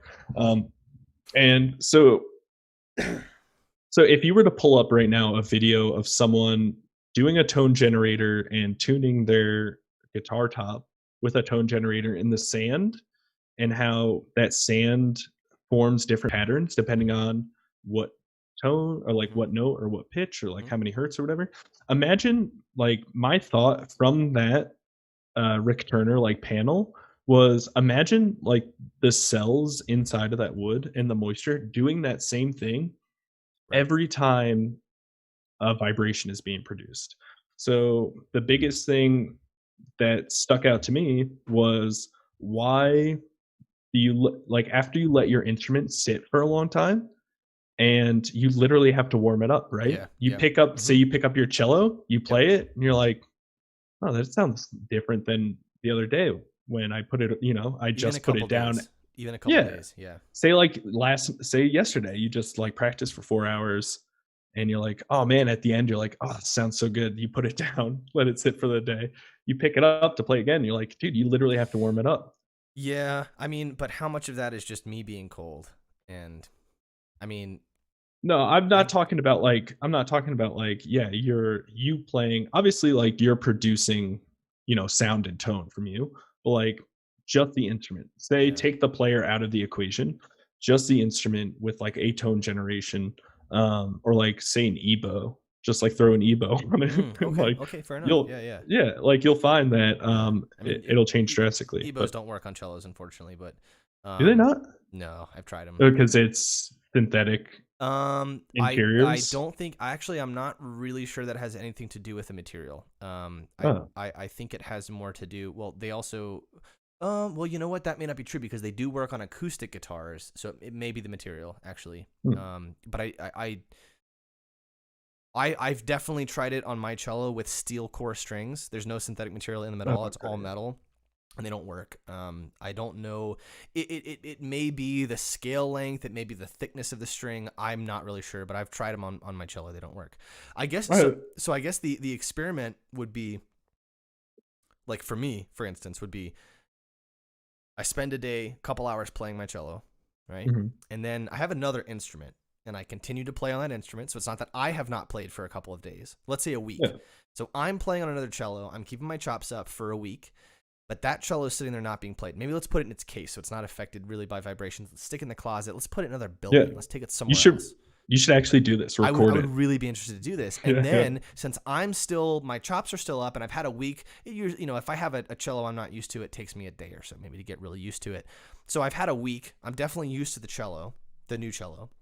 And I'm still warmed up. I'm still doing my practice routine, the same kind of exercises and stuff every day that I normally do. And then I go back to the cello. And now I can see, after 7 days of starting from cold to warming up to playing pieces on the cello day by day, now I get to do that same process on a cello that's been sitting unplayed for a week. That would be the experiment. That would be really fascinating. I'd love to do that. I would love to do that. So that's like the whole idea behind this like Krentz thing. And a lot of other actually guitar shops do this. And a lot of builders do this. They actually will have a chamber where they'll basically put in like whatever, like, we'll literally play this instrument in for like, a year, 5 years, and it'll take them a week. Wow. And then they'll even do that like before finish, and then they'll put some finish on. There's a guy, Dana, it's like Dana Bourgeois or like Dana Burgess or Dana Bourgeois. He does like pretty high end, what do you call it? He's a builder. He just does like high end guitars. And he put out a really good article about like finishes and about kind of like playing instruments in like that, like in a chamber.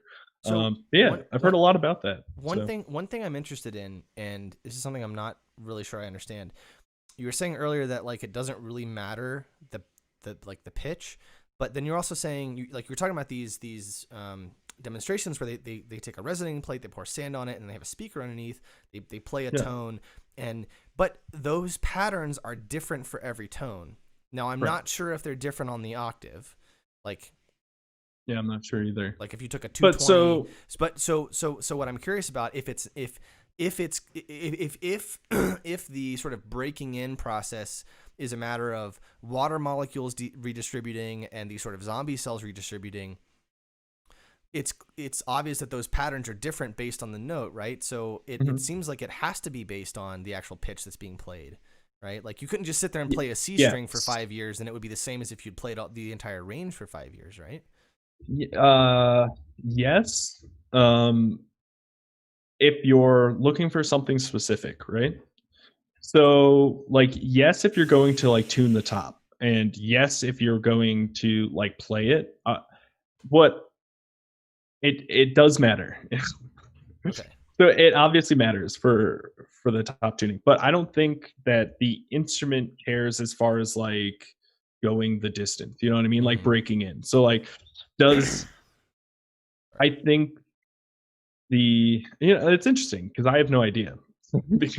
But it is an interesting thought because just thinking about like, say I want a guitar top that sounds like it's been played in for 5 years. Mm-hmm. Like I don't see the difference between just playing one, like say you're doing it with a tone generator, just Mm-hmm. doing one note like specifically because the instrument's like already together, right? So I'm not looking to dial in the top. It's like, okay, I have the top to where it is. So I don't know enough to know if it's beneficial or not. That's fair enough. But I know a lot less than it you do. doesn't I mean, seem like going like the distance. Like I want 5 years of playtime on this guitar top. I don't see the difference between doing like just like middle C between like switching it up, yeah, from like right. A to C, like There's over the course of 2 weeks or there's something. so many factors at play. It's really hard to like point at one thing and be like, this is the like this like I know what it means to play an instrument that's been played in versus not. Mm-hmm. As far as the experience of playing it, but I can't. I'm completely at a loss. I mean, I have a little more information now. You're talking about this sort of water molecules redistributing, that kind of thing. That makes a lot of sense. But I'm still kind of at a loss as to like what that actually means as far as like what is physically, like there has to be a physical difference. We know that instruments get played in. We know that an instrument after being played continuously for 5 years sounds very different from that same instrument right after it was made. So there has to be a physical difference. It's not necessary. Like we can rule the player out for sure, right? So there has to be a physical difference, something physically different between the cello brand new and the cello after 5 years of being played. Mm-hmm. But I'm not really sure. It just, there seems to be so many different factors at play because like if you like anybody who buys an instrument brand new, any professional at least, after 5 years. I don't mean to interrupt you, but can I just take a bathroom break real quick? Oh yeah, sure. Actually, let's. Sorry, I got to do that too. So yeah, quick break. I was trying to hold off till you finish. No, it's all So I good. It's all apologize so good. much. No, it's I'll all be right good. back.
We are back.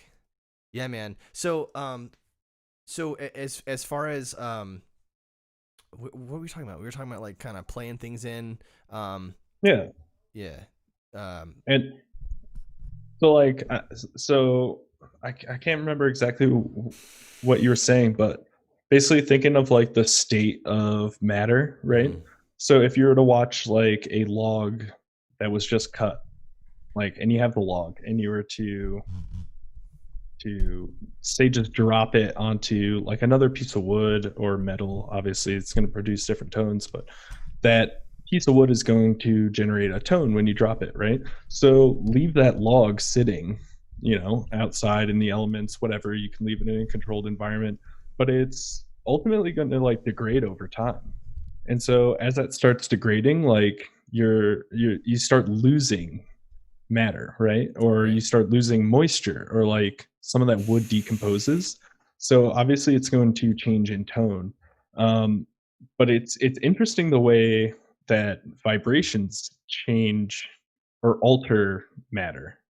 And like how vibrations will actually like align uh, things on a molecular level, Mhm. because all of that is vibrating with vibrations. So to like what you were saying, it'd be interesting. You were saying it'd be interesting to see like what's physically happening over time with that.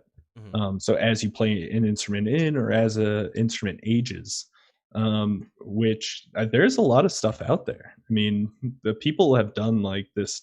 People have done the science, The people have done the documents are out there, experiments. Nils. The documents are out there. I haven't poured through the data myself, a little bit here and there. I subscribe to, and I'm a member of the Guild of American Luthiers, and they do quarterly journals, and in those, a lot of people, a lot of luthiers that submit articles and stuff, they're doing this stuff, Hmm. and they're posting their data, about tone generation uh, and how it affects like instrument tops and certain like materials and certain Right. tone woods and stuff like that. So yeah, there's a lot of information out there. Yeah. Um, what is the actual like hardness of a wood have to do with it? Like there's a reason that spruce is kind of used mostly as tops and maple is used as the sides, right? And I think hardness is kind of one of those reasons. Um, how does that factor into? I mean, maybe not even just the breaking in, but just like the actual tone of the wood. So it's interesting you said that, because I was actually thinking of that when I was going to the bathroom. Jesus, uh, Nils. you're just on it, Joe. Was You're that a on pee it. pee joke? Was that a penis joke? No, no, it wasn't. I was actually thinking of like different tone woods, and the so it's so who knows if spruce is the optimal wood, right? It's the most widely used wood.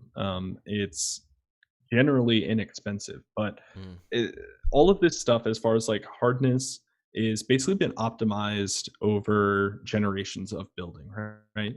By doing like tests and doing this kind of science. So basically you're trying to optimize the structural integrity um, to like your desired tonal effect, I mm-hmm, guess. And so that's why tone woods are used in instruments are generally quarter sawn, because mm-hmm. you get the most structural integrity. So God, the actual terms are escaping me, but you get the most structural integrity by and getting the best sound. So you can actually get the desired thickness you want without it like breaking, basically. Mm-hmm. So I mean, it has a lot to do with it, and n- like I said, nobody knows like what the optimal tone wood is. Spruce is used because it's been used for generations. It's generally inexpensive, and it's kind of tried and true. And a lot of these other traditional tone woods, like mahoganies, Mm-hmm. rosewoods, they're generally easily accessible. I mean, nowadays getting a little harder and harder, Yeah, I was so gonna say people are ebony looking is for alternative hardwoods. But yeah, yeah, good. and ebony is not necessarily a tone wood. Although there is a reason it's used for fingerboards, but yeah, ebony is becoming really scarce, and it is driving the prices of new instruments up. Yeah. Yep. Especially because there are some countries where there are embargoes and things like that against ebony, Yep. and Rosewoods. extra tariffs and rosewoods. Yeah, and so actually it's funny because Paul Krentz, one of the other things that he's recently put out is alternative fingerboard materials, specifically Oh. a material called Koren, which Hmm. is developed specifically, I think, for fingerboard manufacturing. Hmm. And it mimics the density and everything else of ebony, even the color and the texture of ebony. But it's an entirely synthetic material. It's non-toxic. I think it's biodegradable, although that doesn't Hmm. really matter on an instrument. And It's like, is it the same as it's like cutting board material, kind of, right? I don't think so. I was under the impression that Karen was developed specifically for fingerboard usage. Like, because if you search Karen material, everything comes up fingerboards. Like, Karen is a result of research by the company Neo Eben Sarl. Karen was developed using innovative blah, blah, blah. Oh, how do you spell it? Corene. Like I said, I think it specifically was developed for fingerboard material as an alternative to wood, because of just it being harder to get ebony, it being more expensive. Um, as I scroll down, I'm seeing like mattress ads, or not ads, but links to like mattresses. Karen fabric. Maybe there's a Karen fabric.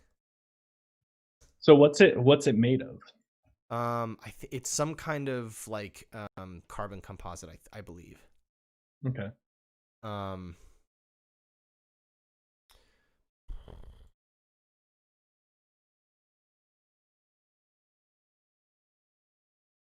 Yeah, I think I've seen this on orchestral instruments, and I yeah. think I've seen it on um I've seen it on guitars as well, something similar. And this kind of leads into like another realm of consideration for me as far as like the future of these instruments. Hi Liz. Joe says hi. Hey Liz. Um yeah. It says you can work it like it's ebony, surface hardness and mass volume equivalent to ebony. um Mechanical characteristic, dimensional stability, all kinds of things. Which this kind of leads me into like another thing that I've been really thinking about a lot, which is like the future of instruments. You've got multiple manufacturers now, making things like carbon fiber cellos that are Yeah. being played by professionals. Like Two Cellos uses their Lewis and Clark cellos more than like their standard cellos. Um, and Hi Liz, again. Look at that. Look at that. That ad is why I made $250 this morning. What? DraftKings, baby. Oh, DraftKings? Is that what that is on the bag? Yeah. Awesome. Did you get us Qdoba? What the fuck is that? Yeah, what did you get us? Did I get something?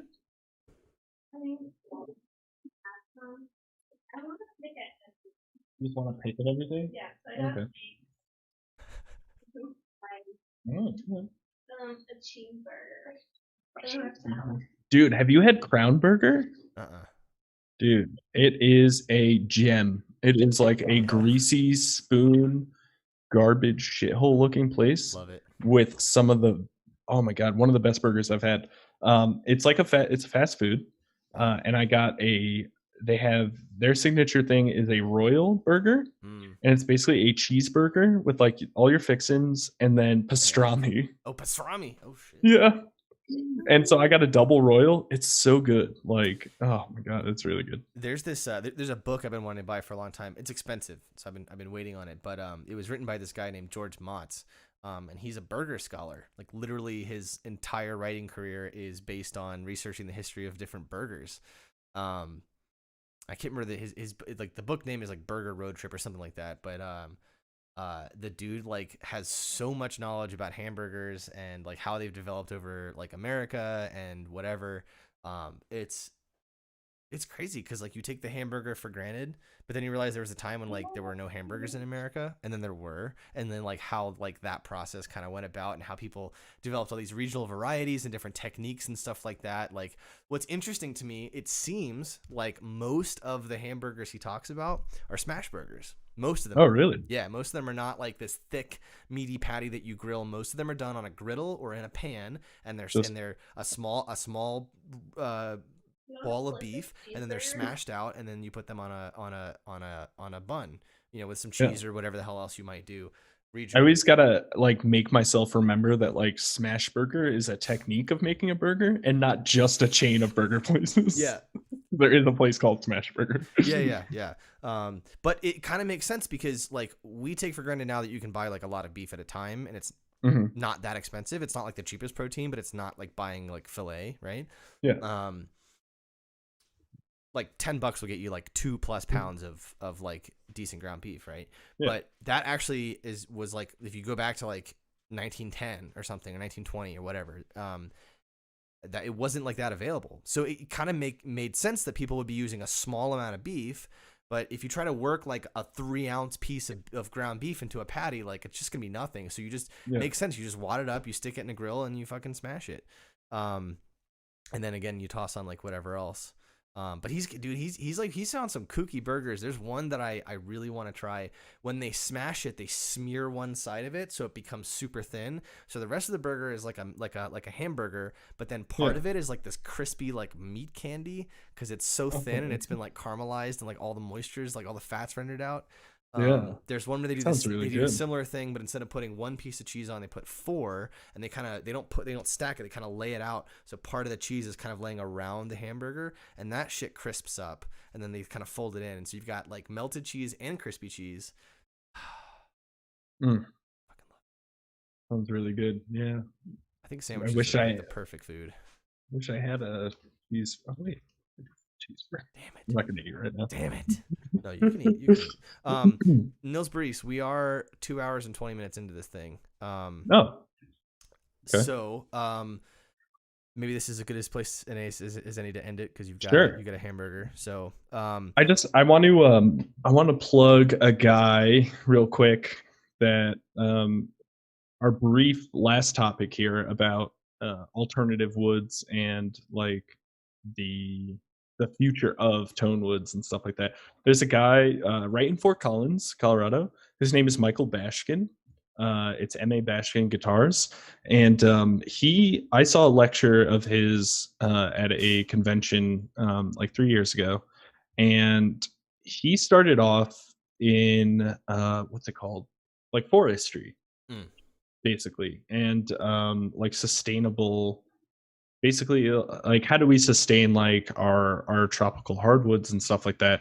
Got into guitar building, has done a lot of work in South America as far as like trying to make sustainable hardwoods like ebony and stuff like that.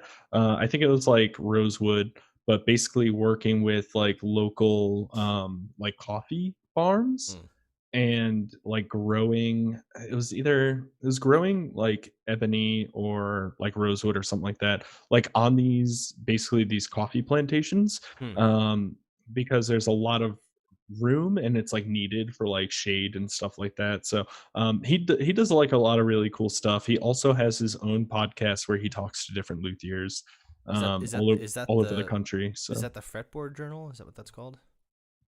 I think it is in association with the Fretboard Journal. Okay. I think it is. I saw that pop up on the Google search. I did. I'm not. Yeah. Not something I it's already cool. knew about. I listened to a lot. It was actually really cool because he's done interviews with like a lot of people. He's done interviews with like Rick Turner, who we've talked about. But he did an interview with this guy and talked with this guy on the podcast, whose name is escaping me right now. It'll come to me in a few seconds. But this guy, Rick McCurdy, so he's a builder. He's out in Tribeca in Manhattan. And before the podcast came out, I had actually gone back to New York to hang out with my friends. And while I was there, this is something I do when I travel, is I'll seek out luthiers and I'll not notify them that I'm coming by. And I'll just drop in. And just see if I can hang out and talk to him and talk shop and stuff. And so I did this to Rick McCurdy, Oh and wow. I didn't contact him. So I literally scoured Tribeca looking for his shop, and I was literally asking people on the street. Found his place, somehow snuck into his building, because he wasn't there. Found out he wasn't there, so I came back the next day and I was able to talk to him for like 2-3 hours. I like hung out. He was really Wow. cool. We just talked shop. He's a really cool guy. And then like the next week, Michael Bashkin had him on the podcast. It was really cool. I was really excited about that. But yeah, That's a really definitely something interesting to check story out. because it's so everyone that I've done, this is my 12th podcast. Every one of Oh, these I've cool. done so far has been somebody I know, except for episode 11 and episode 10. Um, 10 was this guy Pete Davis, who's a musician that I really really admire. 11 was a guy named Rick Mooney. You've heard of Rick Mooney? He wrote the position pieces for cello books. Super popular. Like I learned on them when I was a little child. He's very very well known in the teaching world, as a pedagogue and as a writer. This is not like just a guy. Like he's not just a guy who's out there teaching cello. Like he is Yeah. one of the like most influential cello teachers of the past like 30 or 40 years. Hmm. Both of them, I just shot him a Facebook message. And I like Oh, like cool. Rick Mooney, I was like drunk as fuck one night. And I was just like, who? I didn't have a podcast coming up, and I was like, who could I talk to? And then I was like, Rick Mooney, and I was just like, fuck it, I'll send him a Facebook message. So I did, and like 10 minutes later, he was like, sure, send me an email. I was like, what the fuck? Pete Davis That's was the same awesome. way. Now I did have to bother him a little bit, but that was because I guess like I couldn't find his personal page. I can only find his like musician page, and I guess he just doesn't really get notifications for like messages Hmm. and stuff. But as soon as we got in contact, he was like, "Sure, yeah, I'll do it." I'm just some fuck. Like no one listens to this podcast. I'm just some fucking Denver who plays cello in his basement, Yeah. and like tries to pretend that he has a podcast that's a thing, And like here are these guys who are like they're doing shit, like they're doing what I want to do, like, Yeah. and all I had to do was just ask, Yeah. and Dude. it's really incredible how easy it seems to be to just ask people who are Yeah. maybe potentially famous, like well-known people who are influential, to just go, hey, I want to talk to you. And like how easy it seems to be for them to go, sure. Like so far, like 3 out of 3 for me, like Robert Domain, Rick Mooney, and Pete Davis, like 3 out of That's 3. I've just been awesome. like, I just want to like talk to you. And they've been like, sure. Now, to be fair, Robert Domain was in the context of I would be paying him for a lesson, but Yeah. still, I'll talk to you. I'm just some Three fuck. Like hundred I'm dollars. not a great cellist. I'm not an up and coming soloist. That's never gonna be my life, but that's fine. Yeah. I'm just some guy who plays cello. And It's so cool. and yet he was willing to be like, sure, I'll make time for you. Like even though I was Yeah. gonna pay him, and he was willing to take a lot less money. It seems to be so easy to just ask, and then people Yeah. who you Oh yeah. admire will go, sure. And if you know what you're talking about, even a little bit, if you know the right questions to ask, you can get those people really going, and you can really learn a lot. Yeah. Well, like what Rick told me, he goes, you know what? You're gonna make it far, and you know why? And I was like, why? It's like because you're tenacious. Like you sought me out. Like you have an interest in it. And he's like, of course I'll share my time with you.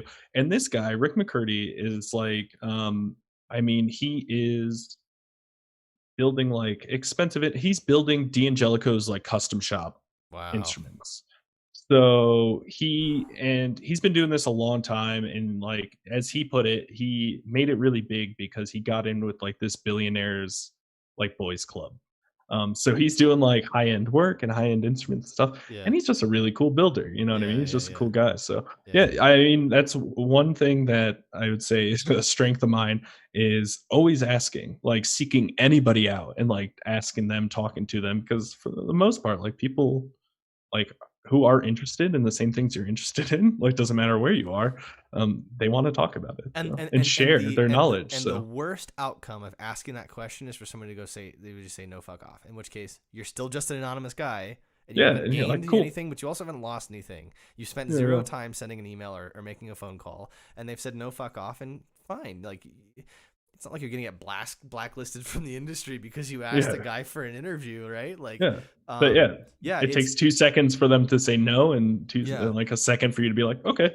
But But it seems kind of circle back a little bit, like before we wrap up. This kind of goes back to like a little bit of my thought with this whole pay what you want music lessons. Oh is yeah. of course I want to make money. Like, of course I want to have as many interactions as possible that are going to profit me financially. Of course I want that. Yeah.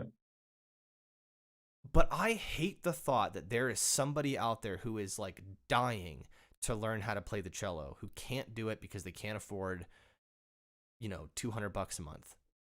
Like, I hate that idea.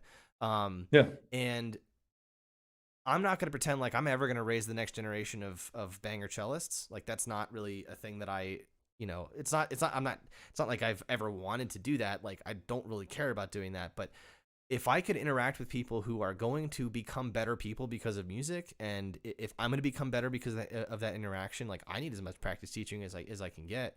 Yeah. And if someone might then, like, when you realize that you have a desire for something, whether it's knowledge or experience or whatever else, I think that becomes a really pivotal moment in like your timeline, because you either continue with that thirst or you stop. And anything worthwhile is worth like being really obsessed about for at least a little while. And if you miss the opportunity to indulge that obsession a little bit, you could, like, who knows what you're missing out on. And so like, if I was somebody who was really successful and like was really well known, I'd probably still want to do that, because I don't want to, like, this is music is just the coolest fucking thing ever. It's like the closest thing to actual magic that really exists, right? Why should anybody be deprived of that because you don't have a certain number of zeros in your bank account? Like, fuck all of that. My second podcast ever was with my friend Katie. Well, except for actual magic. Oh my God! Whoa, wizard. Like in my second podcast ever, like, I was talking to my friend Katie, and we were kind of talking about sort of the sort of like perception and reality of pretentiousness around classical music, and the idea that like playing classical music requires someone who's educated and sophisticated and whatever. I'm not sophisticated, motherfucker. Like, I'm not like, I'm just a guy, I like drinking beer. I'm not like a highfalutin whatever. The idea that you would have to be of a certain sort of economic class or of a certain even just like aesthetic sensibility to enjoy, like, or like to even pursue being somebody who plays classical music, not even enjoying it, but like actually doing it. Fuck all of that. Or have like a certain education or like intelligence. I mean, obviously you would have to learn how to play, but even still, like, yeah, but you don't have to be like, I feel like, and this is a problem with just like the way it's been depicted, I think, in popular media, but I think it is a problem with the world itself, that we do come across as pretentious and elitist. But it's like, when you watch a movie, who's listening to like classical music? Who's listening to opera? It's always the villain in his fucking laboratory, right? It's the super smart guy who's not you, who's kind of the guy that you hate, right? And it's never just like the protagonist who lives in a shitty apartment in a shitty part of town and he's listening to Beethoven, right? That's, or never it's like the guy, or it's like the psycho, the guy who's like chopping people up, like, Hannibal. Yeah, Hannibal's a great example of that, like the whole scene when he's eating the guy's brains. Box sweets. Yeah, like the whole scene where he's eating the guy's brains. What's going on in the background? It's opera, I'm pretty sure. If it's not just like a symphony, but and I think kind of I just like, I don't know, man. There's so much knowledge to be had, and it seems so easy to just ask for it. And I feel like that's, if I've learned anything from doing this for a very short time, it's that I can just ask people to talk to me, and I'll learn stuff from them. Like, I learned a lot from you today. I've learned a lot from everyone I've talked about, and I value that so much. It really means a lot to have people who are just willing to like take their time, just talk to me for like 2 hours. But anyway, man, I think this is a good place. I want to let you go to, enjoy your burger. Cool. So thanks, Nils. Tomorrow I'm doing a podcast with Peter Mosley, who was the former bassist of Yellowcard. Yeah. So that's sick. Yeah. So we're doing that. And I'll shoot you a link if you want. And cool, man. Yeah. Anyway, thanks, Nils. Appreciate it, man. Yeah, you got it, man. Stay on the call real quick before we go off. But I will. Yeah, I was just gonna type that so you can do like an official like outro. Thanks, everybody. There's no outro.